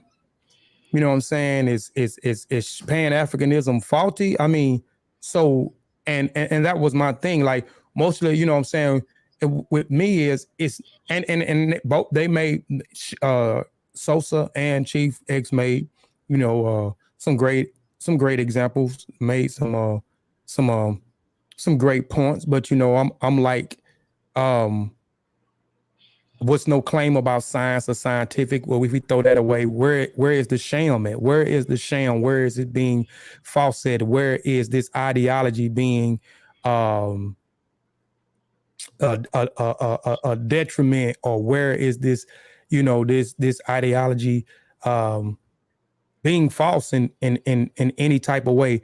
What's wrong with a group of people who getting together for one common goal and from one common cause? What's wrong there? Whether it's on a massive scale, whether it's on a global scale, and we know throughout history they was trying to get it on a global scale. I mean, and they was achieving some of those levels within the 19th century and even the 20th century, but it went dormant, like he said, but it was revitalized during the Marcus Garvey era. Then it kind of went dormant again, but you still have Pan-African organizations. But I don't think, like he said, far as like the conferences, you had the conference in 1899, you had the conference in 1900, the conference in 1923, the conference in 1927, the conference in 1945. And I think it might have been like one more big conference where you had people. These conferences brought people from all over the world. You know what I'm saying? People, continental Africans and diaspora Africans together at this conference to talk and to talk about the things that they are actually trying to achieve as a unit, to unify for, like I said, for one common cause and one common goal. And it's one brother that I actually see right now, whether you like the brother or you don't like the brother, is the race first rallies, and some of the things that he actually trying to do, and he actually doing it here first, is with these rallies where it started with one state, and then last year it started, I think, with 6 or 7, and then I think he's all the way into 20-something states, and they're going to do them simultaneously on the same day. I was actually invited to go to the one here in Mississippi, but we had Hurricane Rita stopped that one from taking place here back in August. So they got another one. I think it's 21 states,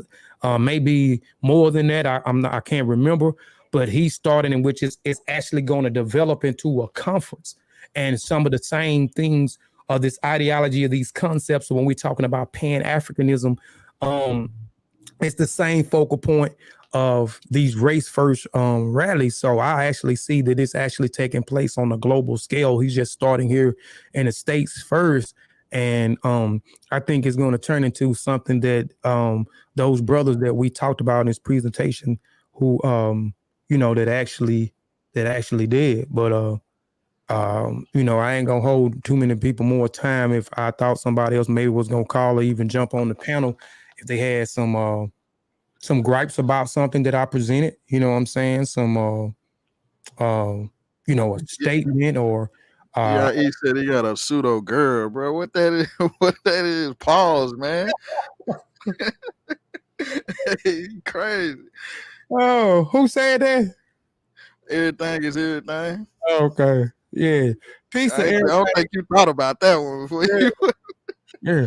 Peace to everything is everything too, man. He's he was frustrated earlier, man. He had before the show even started, man. I think he had about 7 comments. This was a couple hours before the show even started in there. So he was upset and he was frustrated. And he was saying, this must be barbershop talk. I don't know, was it barbershop? I don't know if it started in the barbershop talk. I just seen the comment and I just thought he's saying he don't know if it came. He thinking it came from Chef. Wow. I ain't gonna tell y'all who made the comment. I'm not going to. Then somebody actually agreed with him with the comment, but the thing was, and that was the reason why I said, man, I gotta do this, is because the brother that I very well respect, man, and I look at him as my big uncle, man. A big uncle, I respect, that I go to, man, and talk to him about some personal issues, or, just try to get some type of guidance or get some understanding about him. That's how I look at him. But when he said that, the reason, why he stated why it was pseudo, because a lot of the people within these who are saying they are Pan-Africanists or their organization is rooted in Pan-African philosophy and ideology, that a lot of these people are anti-science. And even though the organizations is not built on science, or they didn't make a claim of being scientific, but not only that, is they believe in God, or they believe in a supreme being. So just for that, they are pseudo, but that does not make you pseudo for believing in the supreme being. Like I said, what makes you pseudo is when you start saying your God can do all these miraculous things, and you can't test and falsify these things that you're saying that your God is capable or actually doing. So, so a lot of times, like I'm saying, we just make the claim that this pseudo because we got personal issues with people, or we got personal issues with the way people carry themselves, or personal issues with the way people look, or personal issues because they associate themselves with certain people. Like I said, I've been called pseudo because I've been called pseudo because I associate with certain groups. I've been called pseudo because I associate with certain people. I've been called pseudo because of the people in the groups that I am. People got issues with the people in the group. So I'm in the group. So therefore I'm pseudo with them because they got an issue with the people in the groups. You know what I'm saying? So, and like I said, I'm still, I'm Pan-Africanist. I'm a Pan-Africanist. I'm a Pan-Africanist to the casket drop. All I rep is red, black, and green. That's mostly all I wear is black. If I ain't got black, I got red on. If I ain't got red on, I got green on. If I ain't got green, I got all 3 colors. All 3 colors on. and I believe in the ideology and the concept. We just got to continue to push forward with the works. We got to continue to do what we got to do. And a lot of things could have been accomplished in the past. But like I said, when you look at the conferences, those conferences supposed to took place every 2 years, but it didn't never happen. Like you look 1899, then you got 1920, you got to follow up with the preliminary was in 1899. Then 1900 was the official Pan-African conference. Then you get 1923, when again it's supposed to be every 2 years. So, and then 20, then you got the 27. Then from there you got 1945 when it's supposed to be every 2 years. But a lot of times when we do certain things, then you got Kwame Turunga, Kwame, who actually took it over, and these other nations who started things, and then they had a disagreement and had a fallout, and that organization of African unity that has his thoughts in Pan-African philosophy and ideology, these guys who said they was Pan-Africanists in Africa, these African nations, they fell out. Then later on, they went dormant and they created the African Union.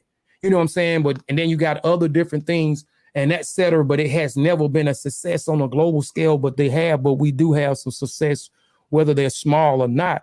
And I'm going to continue to do some of the work that I'm doing as far as bringing people together, whether it's bringing people together to write books, whether it's bringing people together in my community to fight back against injustice or the way that they treat us in some of these stores that we're spending our money in, whether it's bringing people together on YouTube and we having discussions, or whether it's putting on events. Like I'm trying to do all of that because I believe in us unifying, but I know it's everybody's not going to unify. And I know from experience of me being in the so-called conscious community, which I said we left, or even in the social media world, I've been live, I've been active on the social media and been prevalent to the conscious / woke community ever since 2013. People knew who Kofi Piesie was in 2015 when the Seshu, which I am original founder of the Seshu Ma'ani Meta Nature, when we started doing, we created a YouTube channel, and then we started presenting ourselves and going through showing you that we don't need white Egyptologists to actually translate and transliterate these texts into the target language that we speak. And we actually showing you that it is a formula, that it is a method to actually do these things. And we don't need those white Egyptologists translations and transliterations. We can actually do them ourselves. And then I transition into Kofi Piesie TV, which was I was inspired by one of the members in the Seshu, which is Any Her at Sean Cal Funny.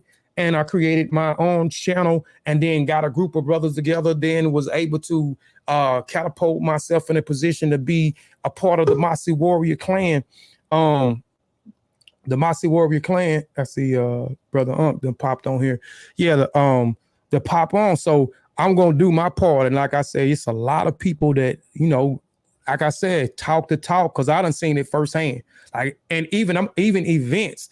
Like I wanted to do something this December, but one of my brothers I confide in, he kind of made some points. A lot of people don't fool with us. Like, really, a lot of people don't fool with us because of the way that we carry ourselves. So, and I'm not going to compromise myself, and a lot of the brothers that I associate themselves not going to compromise who they are just to get some views or just to get people to even participate in the event. Because one of the events that I actually wanted to do, I actually wanted to give back. Like, it was a tons of stuff that I wanted to give back, over $2,000. I wanted to give $2,000 worth of stuff to the people.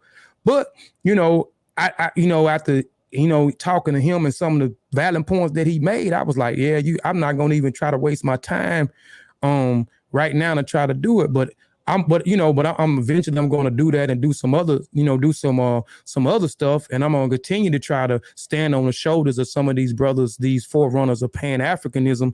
I'm going to stand on those guys that I introduced you to. Some of them you knew, some of them you might have didn't knew, some of them, all of them you might have knew, but I'm going to stand on the shoulders of those guys, and I'm going to set the same example that those people set. They set a high standard. They set the bar high. They did a lot of things. They accomplished a lot of things for our people, and I think some of us wouldn't even be here if it wasn't for some of their accomplishments that they made. But brother Unc, I see Unc gonna jump on. What's up with you, Unc? What's going on, man? I'm trying to get on my computer, yo. Dang. I ain't gonna do the cell phone thing, man. So what was your conclusion? Because I just came in. Is Pan-Africanism pseudo? My conclusion is it's not pseudo. And let me go back. Nope. Stop right there. I heard the whole thing. So oh, you heard the whole? Okay. Go ahead. What's going on, man? How you doing, man? I'm good, man. I hope you good. I hope the family good. Yeah, we all good, man. So Pan-Africanism is a pseudo. Right. Hold on. And before you go into that, I don't want none of the personal issues that you got. Nah, man, I just stopped you. You just stopped me with you crazy. Go ahead. Go ahead. Hey, this is one of my uncles I'm talking about. This is one of my big uncles that I confide in and talk to a chapter. But go ahead, Uncle. We cut from the same cloth. I cut you off, you cut me off. Go ahead. So I don't got no personal issue.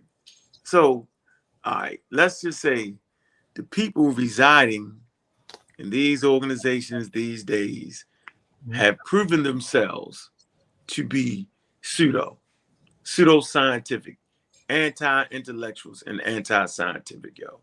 That's the truth. And for us to ignore that, yo, mean that we're not willing to allow the next generation to get into these organizations and move them up the level, yo. That's the truth, man. So I mean, like the Garvey movement, right? People that's in the Garvey thing, the UNIA. Man, I'm arguing with these dudes forever about something that should be just very simple. You know what I'm saying? Like, why I gotta argue about a vaccine in the middle of a pandemic? So I don't even think they're practicing a Garveyism or Pan-African. I think that ship is sailed, yo. I think a whole reorganization of all of that. So the Pan-African for all African people around the world to come together, right? That ain't even happened with white people yet. But that's another conversation. But the reality is, man, the people in these organizations, man, they're not accepting of scientific literacy because they think it is white. On 1 minute is white, but yet they will teach that Shigant Diops and everybody else, the Egyptians, taught science. I swear to goodness, yo, it's the most incredible thing. Hold on.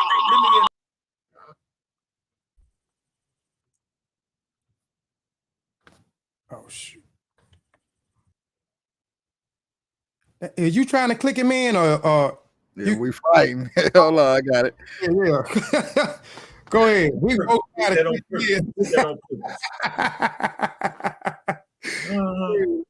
So I mean, I like to do the hard work, man. I like to do the hard critique. And it's simple, man. I think I mean, come on, man. It's why I gotta fight over a group of black people, no matter what organization you're in, whether a vaccine is effective or not. So we got some research, we got some articles that clearly show that coronavirus has affected black people at high levels more than anybody else. As a matter of fact, I was reading a source that was talking about, was actually talking about, it's called How COVID-19 Hollowed Out a Generation of Young Black Men. You know what I'm saying? Like, we're bananas. I'm gonna say it again. Out of one side of our mouth, the quote unquote Black power organizations, Black centric, African centered organizations is saying that we're the start of all civilizations. We're the start of all the sciences, reading and writing. I swear that's the mantra. And at the other hand, that's the white man's science. Charles Darwin was a racist, that and the other. It's the most ridiculous nonsense. They need to get it together. They need some young, fresh air. They need the Mossy. They need the pseudo killers. They need the Amaral squad. They need the Kofi Piesie research team. They need the young brothers and sisters in those organizations, bro. So I'll take the hit. I'll take the hit, yo. Like the overemphasizing of what black people did, right? When you tell history, you're supposed to overemphasize. I get it. When we talking about science, man, when we talking about things that can be fairly critiqued, right? This generation, man, we just not afraid of white people. We don't really believe that white people run the world in this generation. We don't believe that. We're not in fear of white people. We don't think they have the ability to co-opt the whole scientific community on planet Earth. We just don't believe it. We don't believe that the vaccine is more deadly than the coronavirus. We don't believe that, right? So black people are being affected at higher levels from the age of what, 33 to 44? We've been decimated. And there's actually studies, right? I can put them sources in there for y'all. They clearly show this. So if the thing is that based off of Tuskegee experiment, right, which actually has nothing to do with being vaccinated, which has nothing to do with high-level sophistication by white people, it was simply a study, right, that did not give black people paperwork on what they was doing. Mm-hmm. It was simply a study to look at black people that already had syphilis. When it went wrong was when the cure came, when penicillin was invented, right? Flemings. Okay, we know that the Nubians had medical beer. Okay, we know that the Egyptians also understood somewhat antibiotics, meaning they had the antibiotic beer, both of them, right? They dug up the graves and the Nubian graves, and they found out, right, that they had the bones kind of turned yellow. That means that they've had a type of penicillin in them, right? So we know they might not have understood what it was, but they knew it was used for medicinal purposes, right? We know this, right?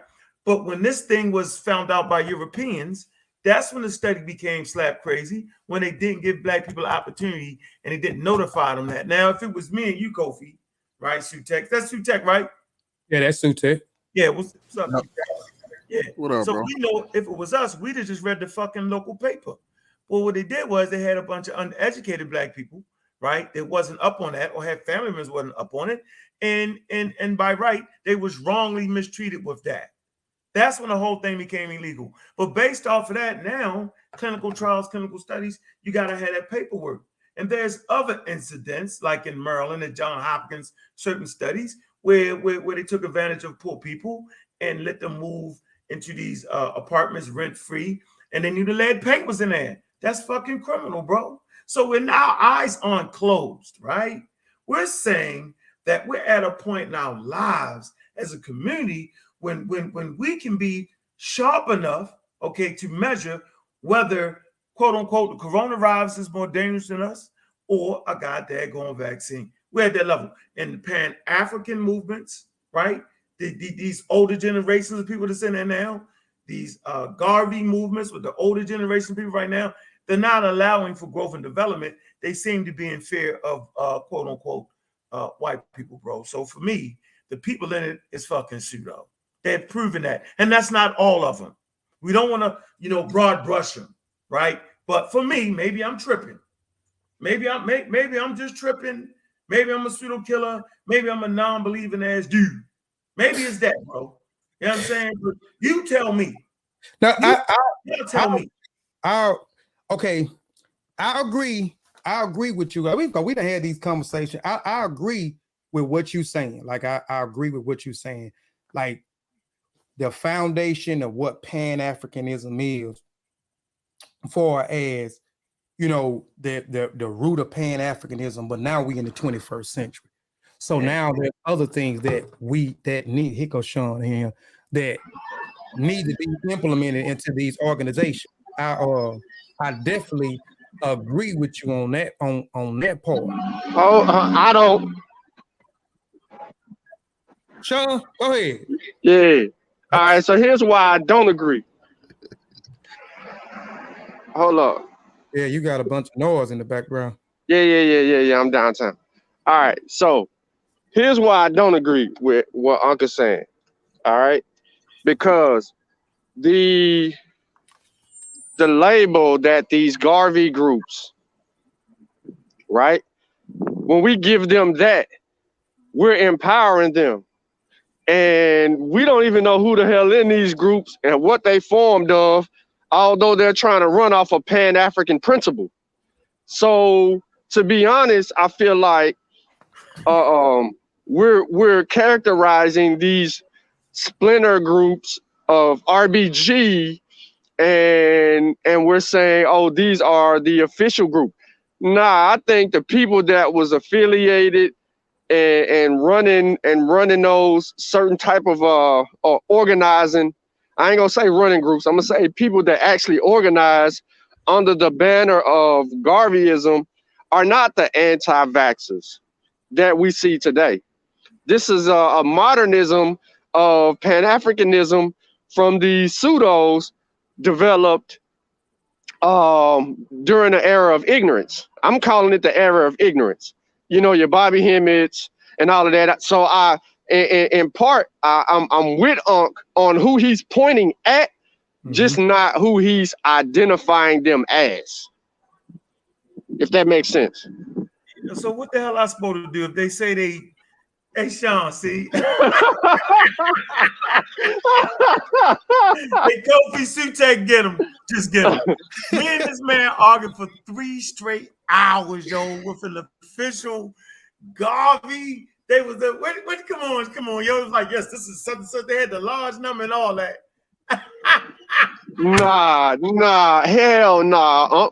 That's not it. Like, okay, yeah, think about what.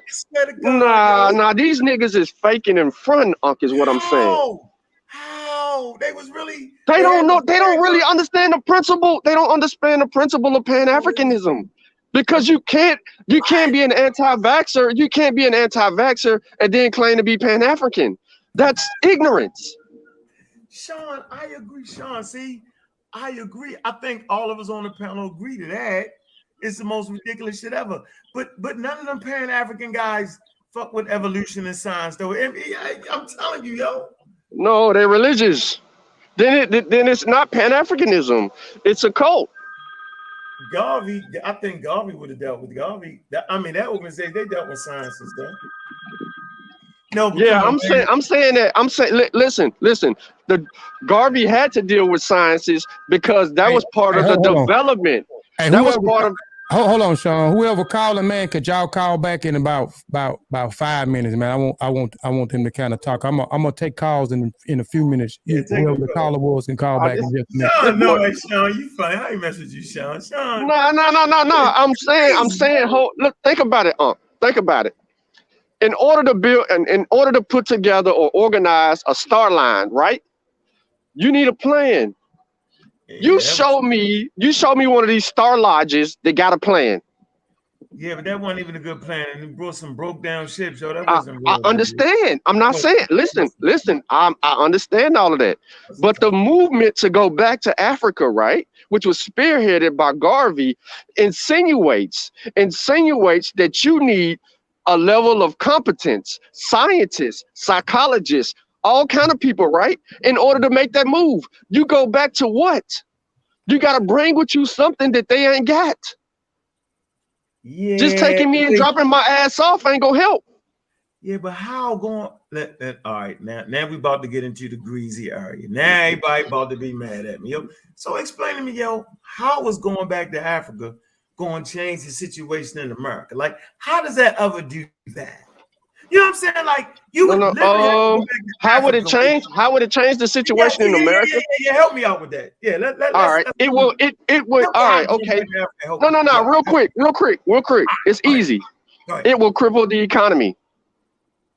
Sean, because they don't depend on each other to do the little things that it took to build this country. So at that time in the early 19th century, in the late 19th century, early 20th, you cripple the economy. You don't have the evolution of America. You don't have the evolution of America off the black back as you would. You have a foundation, but you don't get to a successful industrial age, right? You don't get to a successful industrial age without creating opportunities of employment for other people. And I'm saying opportunities for employment for other people because they played the wage game.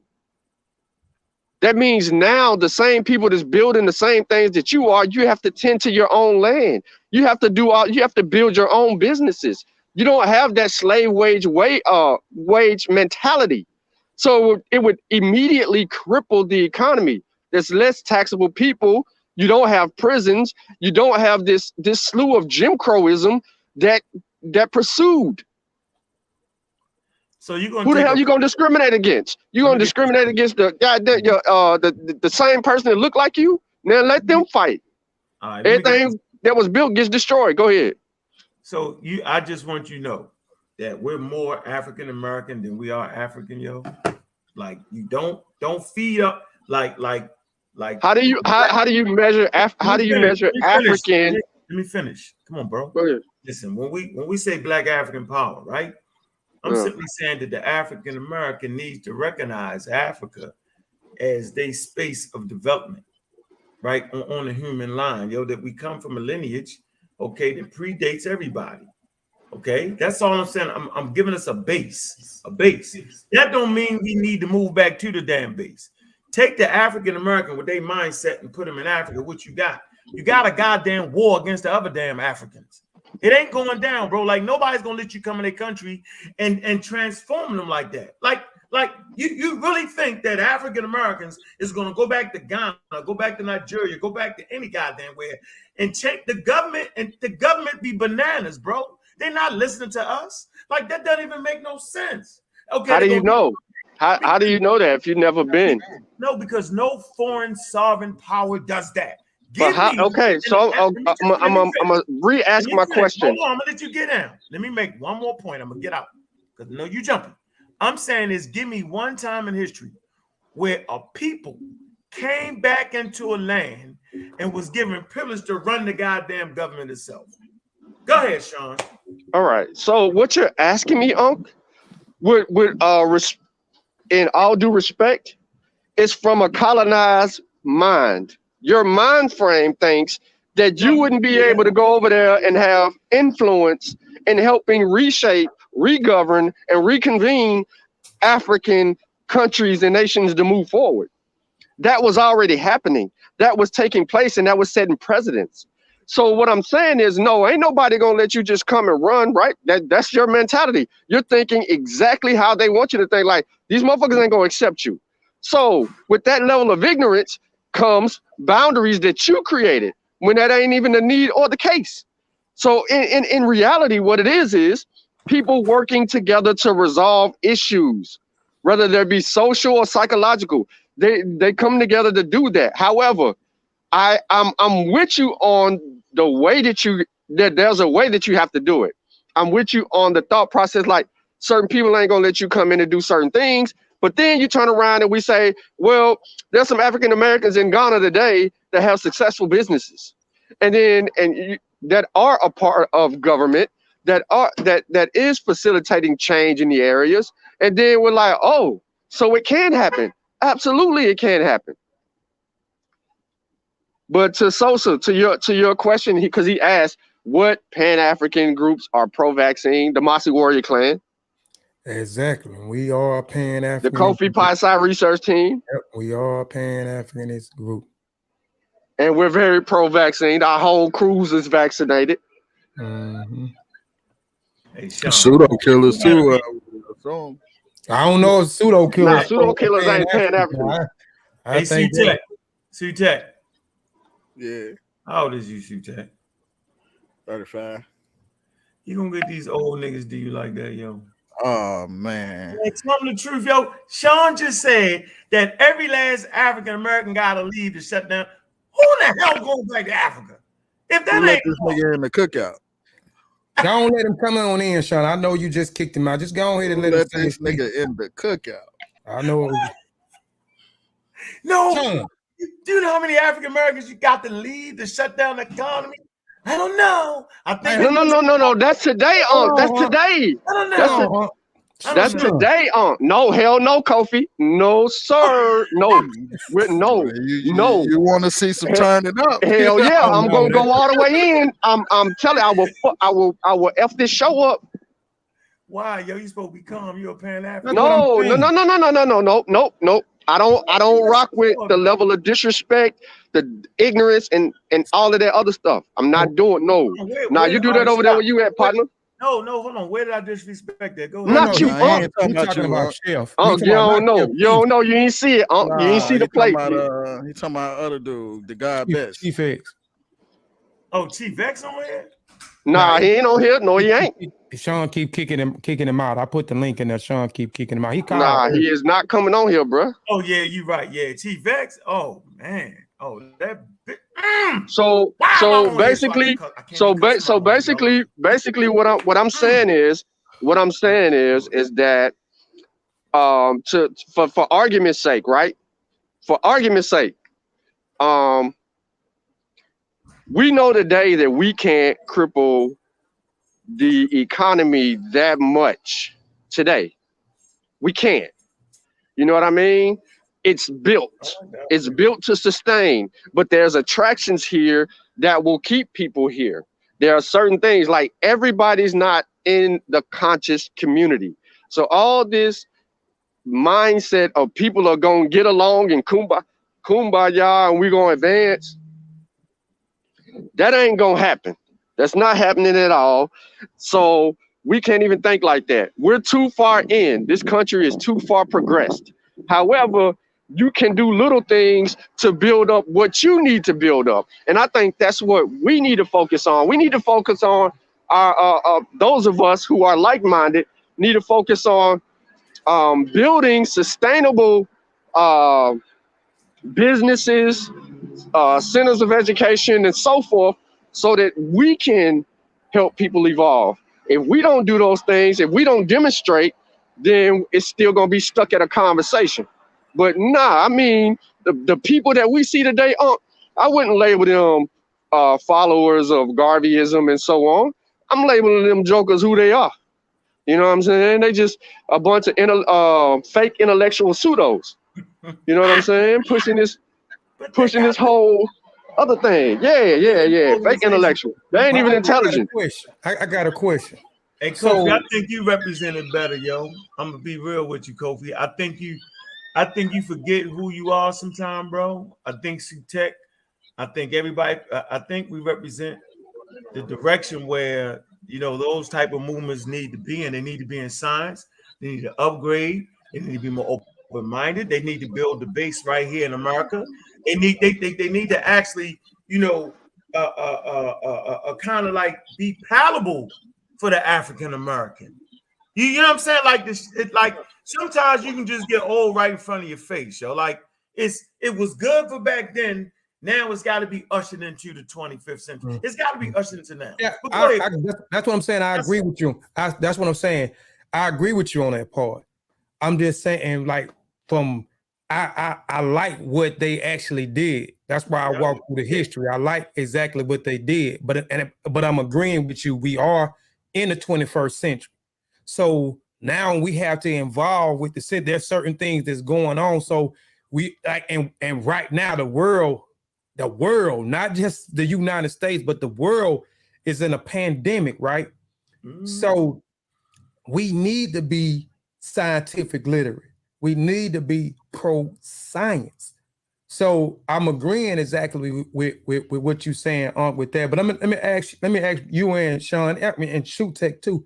What do y'all think that it's gonna take for the people that's in these Garveyite organization, these RBG organization, these Pan-African organizations, what do you think it is going to take for them to wisen up and start to actually take a look at science? Death. Death. Death. Death. When they start seeing their little members die, death. You'll jump ship. When you start, listen, me and can argue with these people all day and night. We did that with another RBG group, right? Garveyites. We did that and we fought tooth and nail, and some of them began to listen.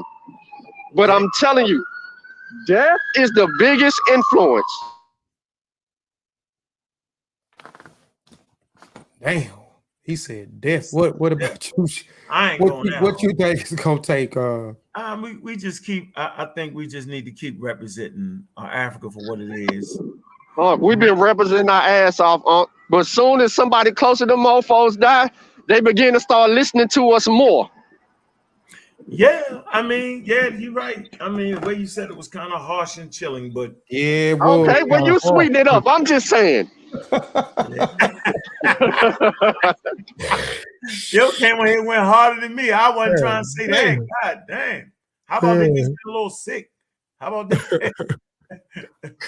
But that's the point, though. I think, like I tell you what, like Chief X, he'll take the conversation and make it seem like that they're trash and they nothing. That's not what I'm saying. And you know, my point is that everything on Earth, based off the study of evolution, needs to transform, right, and fit its environment. That's evolution. So these groups, these Black Power groups, the Garvey movements, the Pan-African, it needs to be transformed and molded by its environment, to be palatable to fit into the world today. You can't keep operating like you did back then. The civil rights movement won't work today. Go ahead, Kofi. No, I ain't mean to cut you out. Go. No, you on the roll. What I'm saying to what you saying, that's African. That's what they did. That's African. Go ahead. I don't want to cut you, but you go ahead.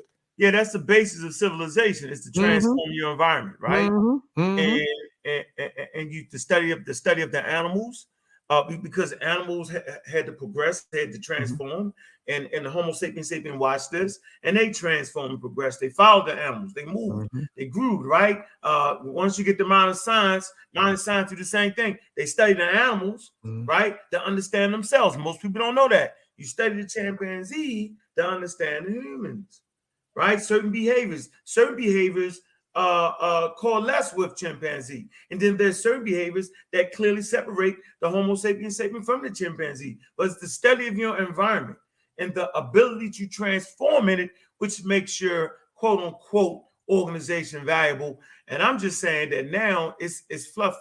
It's in name. It's in the Black Power movement, the white man's the devil. No, that's the Nation of Islam is bananas, right? You know what I'm saying? I don't even like to put, matter of fact, let's separate the Nation of Islam, right, from the Garveyites and all that, because it's not the same thing. The Nation of Islam was a cult from the start, right? And to play a little mind trick, I want everybody to Google Nation of Islam, right, and Civil Rights Movement. It'll pop up for you. Say, oh, okay, see, I told you they was in it. But then read whatever you're reading. It'll tell you. Watch this. The Civil Rights Movement was nonviolent. Boom. The Nation of Islam was against it. To them, they was against being nonviolent when people were violent towards them. Right? It was like some kind of Islamic law. It's like, I forget what they say. It's like I can't think of the term what a Muslim would say, right? But I'm saying they detest that. That's not what they would do. Okay, so watch this. Nation of Islam, right? They understood violence to be the way if violence was exacted on them. The Civil Rights Movement, right? They was like, yo, if violence is done on you, you don't fight back. Watch this. Quote unquote politics. Nation of Islam did not get into politics. That's why they kicked Malcolm out, because he got political. Boom. The Civil Rights Movement was all about the goddamn politics. The politics of getting laws and rules and regulations changed. The politics of other people in other places in the world seeing how we were getting beat down and not fighting back, right? They worked on empathy. Not the Nation of Islam. The Nation of Islam, they represent we strong, we factual, we're going to fight against them, right? Now watch this. Separatists. the Nation of Islam are separatists, right? Mhm. The Civil Rights Movement, right, wanted to integrate. They wanted everything that white people had because we felt like they owed us. We felt like that's our right as Americans. So everything about the Nation of Islam, right, was strictly about the Nation of Islam, and everything about the Civil Rights Movement was strictly about all black people. See, all black people benefited off of what Martin Luther King and them did. All people never benefited off of what the Nation of Islam did because everything the Nation of Islam did went to the Nation of Islam. They was anti-vax from the start, not the Civil Rights Movement, right? They was anti-black people for real. You got to mute your line up. Yeah, they was anti-black people for real. They wanted everybody to be Muslims and join the Nation of Islam. You can only get truly helped if you're in the Nation of Islam. Think about that right now, right? Civil Rights Movement, you could be a Muslim, Christian, Jew, just be black. Just be a person of color, yo, and you can ride with us. Simple as that. The Nation of Islam dealt with the crazy white people, right? Who? The dude that started the quote unquote, with Scientology, right? Boom. He was in the lodges. The guy that killed everybody, and what's the guy that killed everybody, Kofi? The Kool-Aid guy. What's his name? What's the Kool-Aid guy, Sweet Tech? They got everybody to drink the Kool-Aid, the black people. Oh, no. Jim Jones. Yo, Jim Jones. Jim Jones was in the mosque. Yeah, Jim Jones. Jim Jones was in the mosque. I'm not making this up. Watch this, y'all. Jim Jones was in the mosque, right? Check. The crazy guy that started Scientology was in the mosque. Check, right? Well, who else we got? We got Robert F. Kennedy Jr., right? Accepted into the fold of the Nation of Islam, right? Rizza Islam opens his big mouth and says, he talks about the 12, right? They got the 12, Sean, know what I'm talking about. There's 12 people, influences that influenced the pandemic. Right around, Sean? Mm-hmm. Yeah, the Dirty Dozen. The Dirty Dozen. Yeah. Dirty Dozen. Watch this. Rizza Islam wears on his chest. He's like, what they talking about? They got me part of the Dirty Dozen, yada, yada. And guess what he says after that? He says, I actually met the lady, right, who said, I got this information for you. You know what I'm saying? And they hooked him up with the guy that was going against autism, right? He said, I got that information first, and I brought him to the minister. So he's, on one hand, he's saying he shouldn't be part of that. On the other hand, he's crediting himself with bringing the black people in the Robert F. Kennedy fold. This is the most ridiculous thing. So don't y'all ever say the Nation of Islam, Pan-Africanism, right? Garvey movement in the same breath, right? With the cult. This is the Nation of Islam. They put out pamphlets in the middle of the goddamn pandemic and say, eat Navy beans to fight against quote unquote coronavirus. No, they ain't do that. Huh? They ain't put that out to Navy beans. Oh, I'm going to the website. That's what I'm saying. That go back to my point. About they're creating these organizations and these cults under the banner of, you know what I'm saying, that RBG. That they doing all of this real like slick like, you know what I'm saying? Like Rizza Islam, it plays on everybody's emotions. He'll get 1 million views off of a video full of emotional pseudoisms. He does that because people are ignorant to, and it's you don't expect everybody to know what we know, but at some point you got to have some type of level of competency to understand that there's something invisible in the air floating around, attaching itself to a cell, and then it is spreading in your body, and then all of a sudden you succumb to symptoms that will take you out of here. Just like I put in a group, that lady that's sitting on a hospital bed, black lady, she's only 42 years old, in a hospital bed with the mask on and all of that. She's on an ECMO machine. They found her passed out in her room. Her children, her child, a young girl, tried to wake her up. She wasn't waking up. The sun comes. She wasn't waking up. They called an ambulance. Luckily, they didn't panic all the way out and call the ambulance, and they end up saving their mama life. She got COVID. It was going to take her on up out of here. And I'm talking about she been in the hospital for a week. So we sitting here, we listening to people talk about painting your house with lead, elderberries, what is that, bean pies or navy beans. I want to see Why? this. I want to see this. Why are we talking about navy beans? I want to see this. All right, I'm sharing my screen. Let's share the screen, yo. I'm for real. I want to see this. Let's get this. I know damn well. Come on, these yo. guys. Show me a double-blind placebo trial done using navy beans against the virus. Show me that. Okay, do y'all see the website, Nation Islam website? Can y'all see it? Yeah, we see it. You see, right on this side, you got COVID-19 practical steps for self-care. What you can do to protect yourself. A bunch of nonsense. Let me look. Don't let them vaccinate you. You see that, right? COVID-19 vaccine. Let's click that.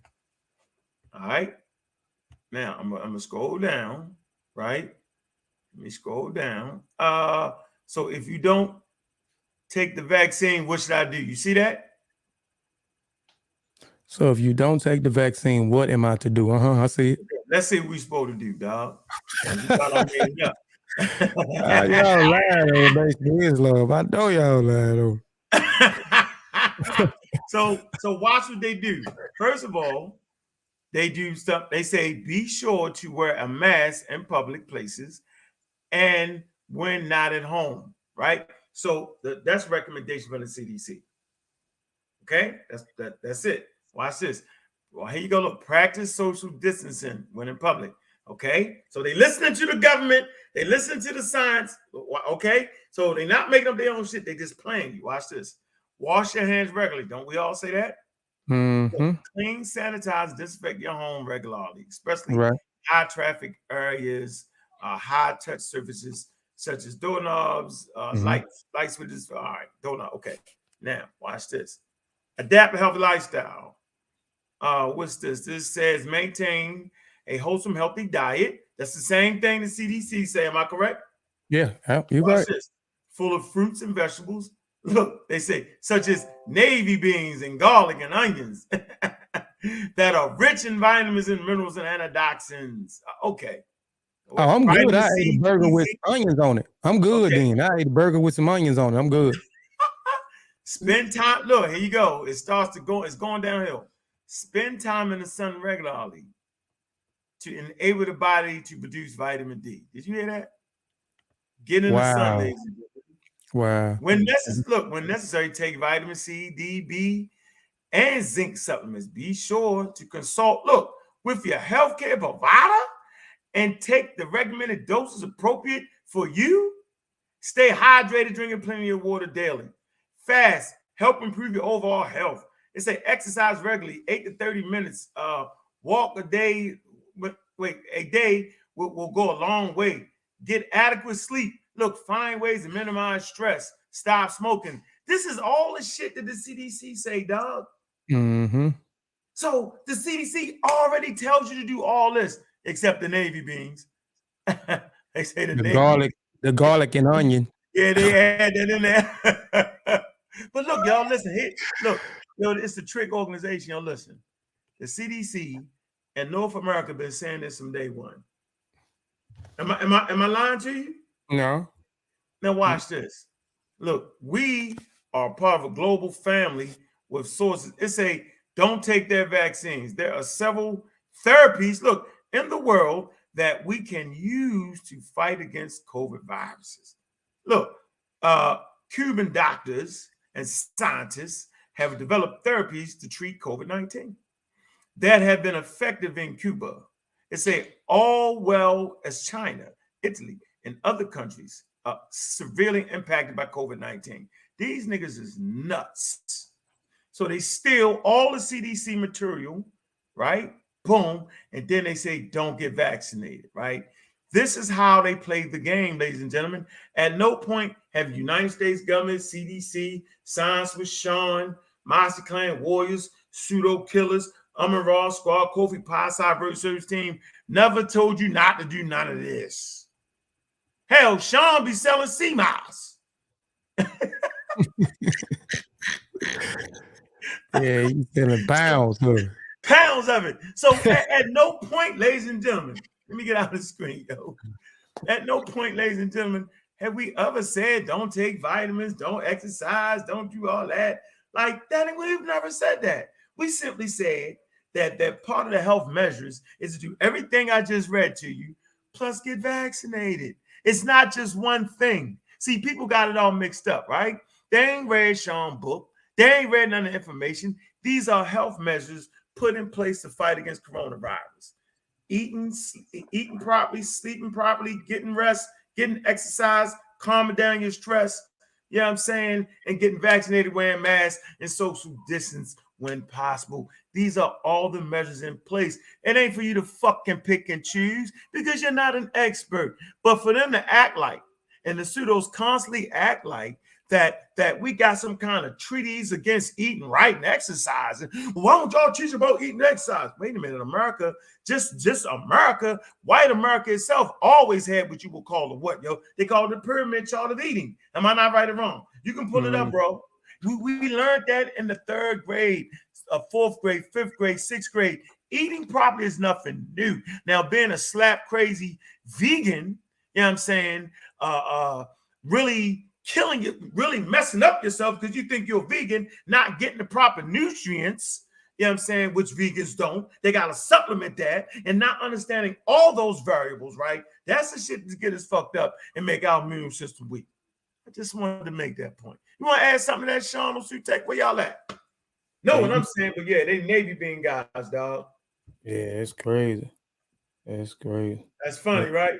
Yeah, that's crazy. I had to see that. That's why I said, man, pull it up. Let me see. But you forgot the garlic and onion. They said garlic and onion too. So, that's crazy, man. That's crazy. Yeah. Garlic and onion. Mm-hmm. Yeah, but Sean was being nice, yo, man. Them organizations, man, they got the come on, man. They fight against scientific literacy, though, man. That's why what you do, Kofi, what Sutek do, man, what Ben and everybody do, man, it's so valuable, yo. Like, come on, yo. Like, y'all worry about, y'all don't worry about it, man. Don't worry about getting all the views at first. Over time, it's gonna climb. But those people that climb with you gonna stay with you, yo. You know what I'm saying? Oh, I ain't studying about no views. It used to bother me, you know, like, man, ain't nobody rocking with us like that when we actually, you know, but you know, I'm cool with it. I'm just gonna do what I do. People that tune in and listen, they listen. You know what I'm saying? That's what I do it for. You know what I'm saying? And whether it's 30 to 50 or 100 people on here, or whether it's 15 people on here, I'm gonna give them the same level of energy. I'm gonna keep doing what I'm doing. And man, that's it, man. But yeah, I definitely agree though with you know the points that you and Sean made. I mean, but we talked about this the other day. Man. So, but yeah, man. If y'all ain't got nothing else, man, I'm gonna get off here, man. I can't do what y'all do, Uncle, over there. Y'all go in 3. Some people was calling, man. Let them callers coming. What? You forgot? They didn't call back. I had one caller early, and then somebody else called. I told them to call back, but they never did call in. I put the link in here, and then y'all kicked. They kicked old boy out of here, man. Then nobody else tried to jump on here, but yeah, because I couldn't help him. I just cuss him out immediately. Yo, he doesn't deserve and I don't need that. I don't want to do that because he get cussed out. You put him on anywhere I'm at, yo. I'm not having a dialogue with you. I'm cussing you out immediately, man. Yeah. He gonna take what you say, twist it up. Oh, the Pan-African shit. He gonna bash it. He gonna bash it down. When the truth is, yo, it's just like anything else, yo. It needs to be transformed, yo. But the very idea itself, yo, was powerful. I mean, you know what I'm saying, yo? Like that's like the Black Panther, all that was powerful. It just got to be transformed to its environment. It's got to be brought up to speed, right? It's got to be brought into the space age. It's that simple. Yeah, to me, they stuck in the 50s and the 60s. They stuck when you talk about the not trusting the white man and the white man is the devil and white man science. See, that's rhetoric that goes all the way back to there.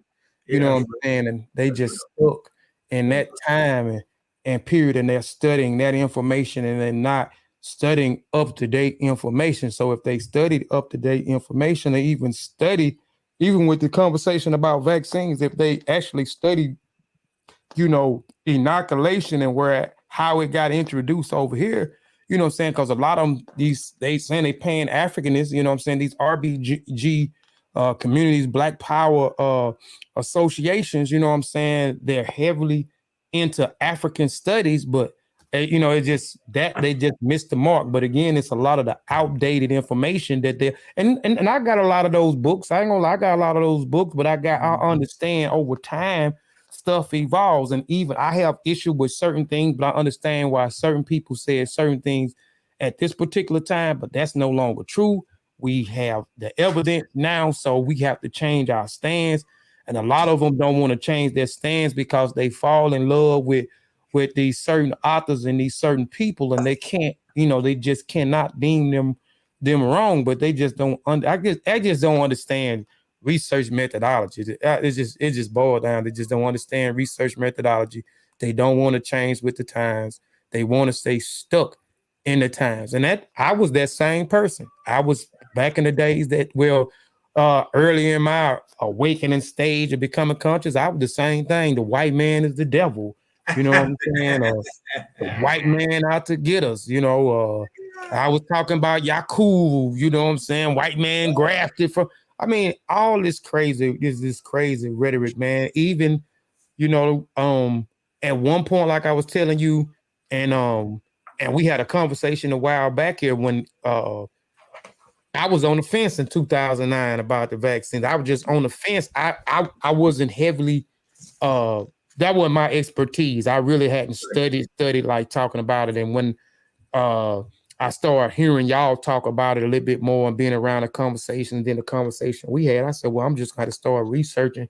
And then Sean helped out a whole lot.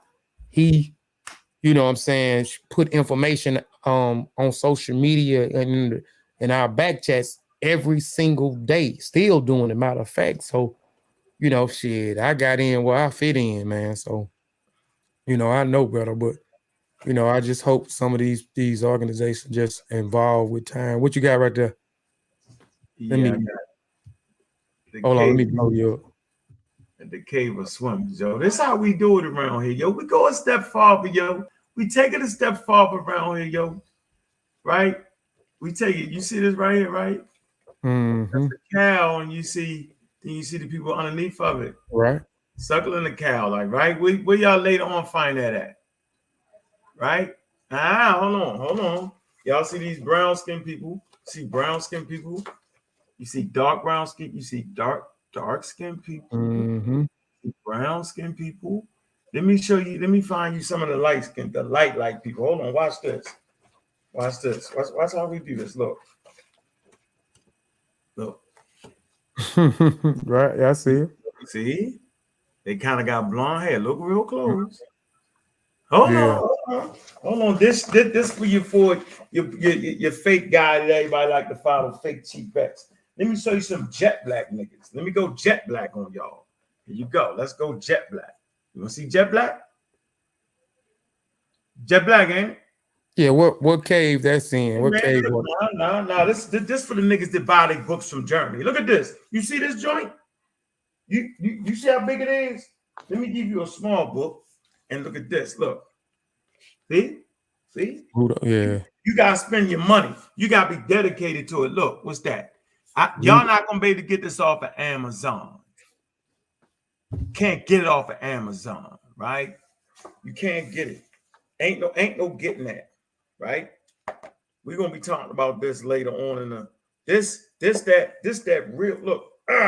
Y'all plenty. Hey, you ready? Hey, yo, let me end the debate right here. Y'all ready? Look. Look. What's that? What's that, Kofi? You talking about the Nama's palette? Yeah, okay, but where they get it from? Look.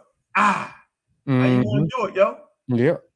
How y'all want to do this? Y'all want to do it? Y'all want to play? Let's play. Let me show you where that's at. Y'all want to play? Let's play a little bit. Let's all play the game. Let's play the game. Here, we're going to play the game. Put this bed. Can y'all see it? Hold on. Do you see that red? Hold on. Yeah. That book must be mighty heavy. Yeah, yo, it's some real shit. Yeah, you can spend, man. Yeah, man. Can you see that red? Yeah, I see it. All right, that's right there. That's near the middle now. Look, that's all the way over there at Wadi Haram. All right, that's between Libya and Egypt. That's close to the border of Sudan and Egypt. All right, cave of swimmers. Right, in the Sahara, yo. This before Egypt, yo. I wanted to show y'all the general. I wanted to show y'all where the religion come from. It come out of the Green Sahara. Like you're not gonna find this on Wiki. Wiki don't go that deep on this.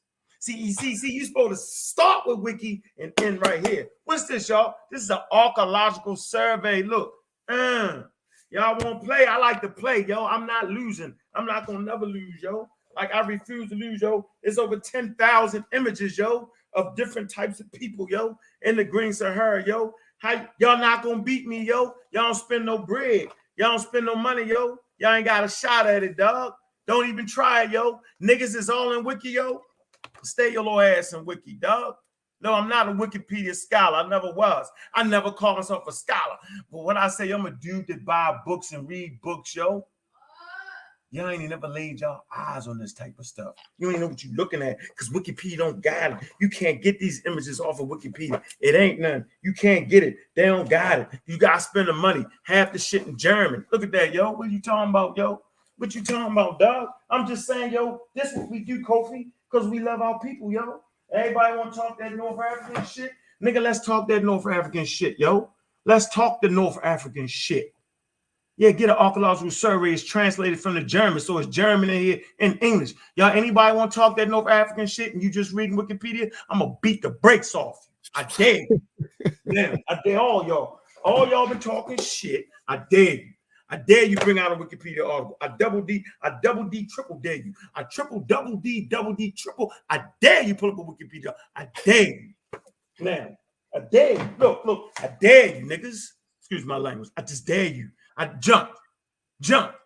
Now, jump off that rim. Jump off the cliff. Jump off the edge. Dive out there. Pull up a Wikipedia. I dare you. Come on, man. What we doing around here, Kofi? Yeah, you got some firepower over there, I see. Yeah, we stay firepower. Yo, how many books, yo, in the Kofi Piesie research? How many books we got, yo? What we got, yo? About 20, I don't know, man. About 20-something. 20-something what? And the only thing niggas can do is flip through Wikipedia articles and talk shit and bash us, yo. Really? Really? And with Egyptian names. He's the nut. He's a nut. He's a nut. He shows you Wikipedia articles to death. He ain't never heard a book. He ain't got these books. Y'all like, dog. He ain't never seen. He don't know what the German language look like. How about that, bro? Come on, yo. No. See that English, right? Underneath that German. Hold on, let me blow you back up. Yeah. Look, blow me back up. Look. That's German, that's English. You see it, right? Mm-hmm. Come on, Kofi, this is the study, yo. Like like these are German archaeologists is in the Green, this in the Sahara digging. Y'all don't even know about these sites, yo. Y'all don't even know, like, and then somebody gonna run their mouth, talk trash about who they was, where they was, how they look. Well, how you know? How you know what they look like? You on Wikipedia, you ain't got no books. You ain't gonna spend 1,000, nigga, on nothing. Come on, yo, we deep in these studies, yo. Man, you tell me, yo, we going hot in January. Was it January 23rd? 22nd. January 22nd, we going hot. We're going hot at the Black Dot Bookstore, man, Cultural Center, man. Pseudo killers on deck, man. Mossy, Kofi, Piesie research team, we gonna be there, yo. Umrah Squad, it's gonna be lit. Right? Yep. It's gonna be lit, yo. Let me read the questions, yo. Yeah. This is for the right here. Hold on. I sent you this, right? Hold on. Yeah, I got it. The flyer's gonna be up pretty soon. I'm almost done with one. I'm gonna create two, and I'm gonna send both of them to you, and I'm gonna start trying to share it and send it to folks. One, if you like both of them. Yeah, it don't matter. So look, all right. This event will answer hard questions. So the event is for the community, right? It said, should African Americans trust vaccines? We want to have a conversation around that. We want the audience to come in the building, right? We want to talk about that. Okay. What is immunology? What is virology? And what is epidemiology? Damn, boy. I gotta say it right. How has the pandemic affected the Black community? We want to talk about that. Maybe it hasn't affected us. Maybe y'all got some information that's gonna say differently, right? Should the Black community allow past events to affect their decision to get vaccinated? That's a great question. Should we? Okay. Should the Black community trust herbs and food as our only defense against COVID-19? Right? That's a good question, right?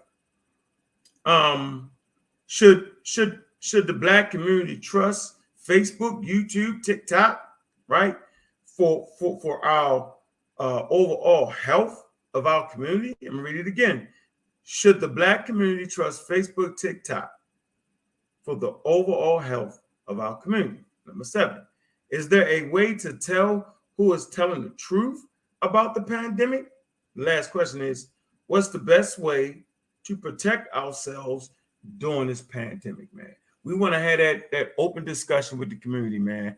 We're gonna have the book signing there. We're gonna, all the books gonna be there. Y'all can get signed copies of it, man. Now, this is a chance for y'all to come out and support us, man. All right. I mean, look, man. We do this for our community.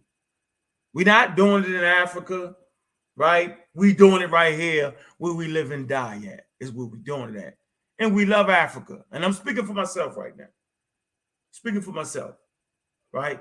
But I have people that are here that I know and love that are fighting against me, right? So look, this event is for y'all, man. Pseudos, we need y'all to be the first ones in the door, right? Don't come empty-handed. Come with all your details and written information to verify what you're talking about. Because maybe you got something for us. We just asking a question and we want to have a discussion around the questions. There you go. Yep, that's January the 22nd. Time is 7:30. What we're going to 7:30 to 10:30? I know you said 3 hours. At first it was 7 to 10 o'clock. So now was it 7:30 Eastern Standard Time to 10:30 Eastern Standard Time? 3 hours. Yep. Okay. We're going 3 hours. The first hour going to be, everybody going to do their little 15 minutes, man. And the last 2 is for everybody else in the community, man, to ask those hard questions and stump us, man, and get it. I mean, like, come on, man. Yeah, RBG. We want everybody, man. Yo, we red, black, and green all day long, man. All day long, man. What shirt you got on, Kofi? I just got a regular shirt on, man. I ain't got none of our brands on it. They just but regular. it's red, black, and green, though. That's my point. It's always bad, black, and green. That's all I wear. If I got some clothes on, I either got on red, black, and green, or I got on all black, all red, all green, or I always got on all 3 colors. I believe that. I believe that. Yes, sir. But man, that's it, man. We out of here, man. I appreciate everybody, man, that tuned in, man. I appreciate everybody input. I appreciate everybody in the chat. I appreciate the caller that called in. I was waiting on the other person to call back, whoever it was. But we out of here, man. I said Shem Imhotep. I said Etem Hotep in the beginning, which means bring forth peace. So now I'm gonna say Shem Imhotep, which means to depart in peace, peace and Black African power. I'm gonna leave y'all back with I guess I don't know if I want to still play his song or play somebody else. Since I played this song from the beginning, I'll play. They saying where in Atlanta? Yo, my fault. In Atlanta. It's in Lithonia, Georgia. Lithonia, Georgia, yo. Yep. It'll be the address will be on the flyer, but it'll be in Georgia. So y'all got like a whole month and some change to get your stuff together, man, and come out, man, and support the event, man. And support the event, man. So yeah, man, we out of here. So I'm gonna leave y'all. Since I played this song, and again, I just keep the song. So this is one of our brothers from the Monster Warrior Clan. This is Fortune Belize song from his LP, Fireproof. This is one of my favorite songs off the album. And for other people, man, they got it. want me to play that music, man, play it. I got tons of stuff already loaded up here that people have got me. But if you got something, man, you want me to play, man, holler at me, man. But we out of here, man.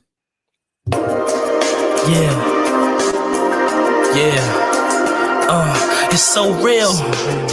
So real. Yeah. I'm subhuman. What kind of woman wanna love a mutant? Resort to me after these thugs use them. My bedroom is a strange ruin. Last time I hit a chick was King driving, she ain't done suing. I'm done doing wasted years, I'm ruined. I attempt to shoot and score, but it's my destiny to be a troubadour. A true whore, I'm like a Labrador. Retriever receiving the red flag matador. I'm mad at the world. I was betrayed, I was a savage to bedazzle a girl. Stiletto heels and sew-ins, I would lavish her. Told me I was off trying to romance her, I should ravish her. World around, left me for a real niggas to word around. World renowned, what mirrors reveal, I admit. I'll always be a coward and I ain't worth shit. Roses I read, the double Glock between my eyes blue. It's imminent, I'm too fucking effeminate. I'm a fool. I've always put my pride aside. I've always told the truth. I'm stubborn, I don't compromise. Simply play it cool. I'm foolish.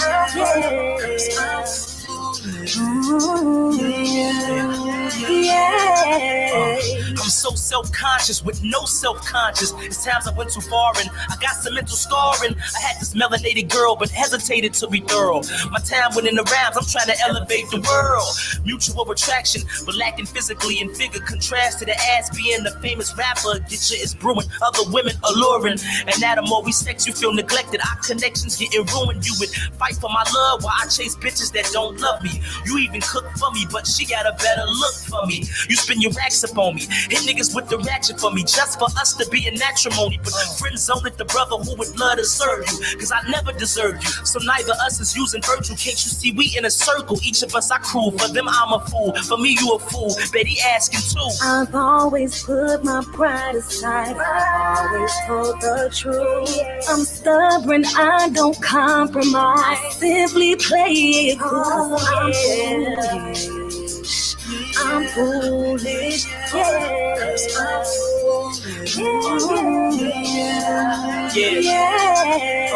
My troubled ass browsing subsidized housing.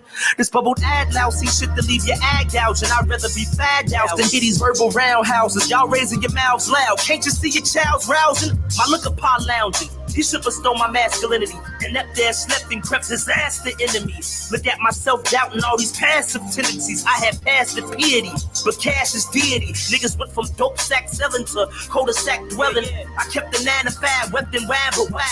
My stomach large and my face hardened. Gone is my hopes. Been 4 years on car notes, my wage garnished. I still keep feeling like I ain't shit.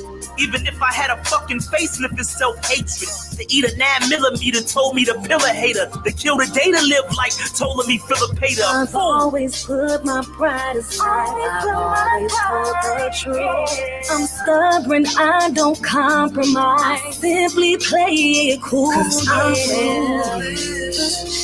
I'm foolish. Cause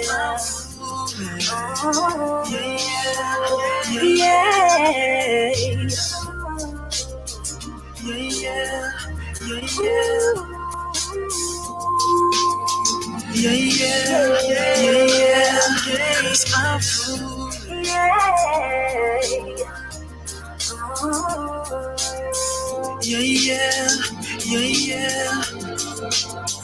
Cause I'm foolish.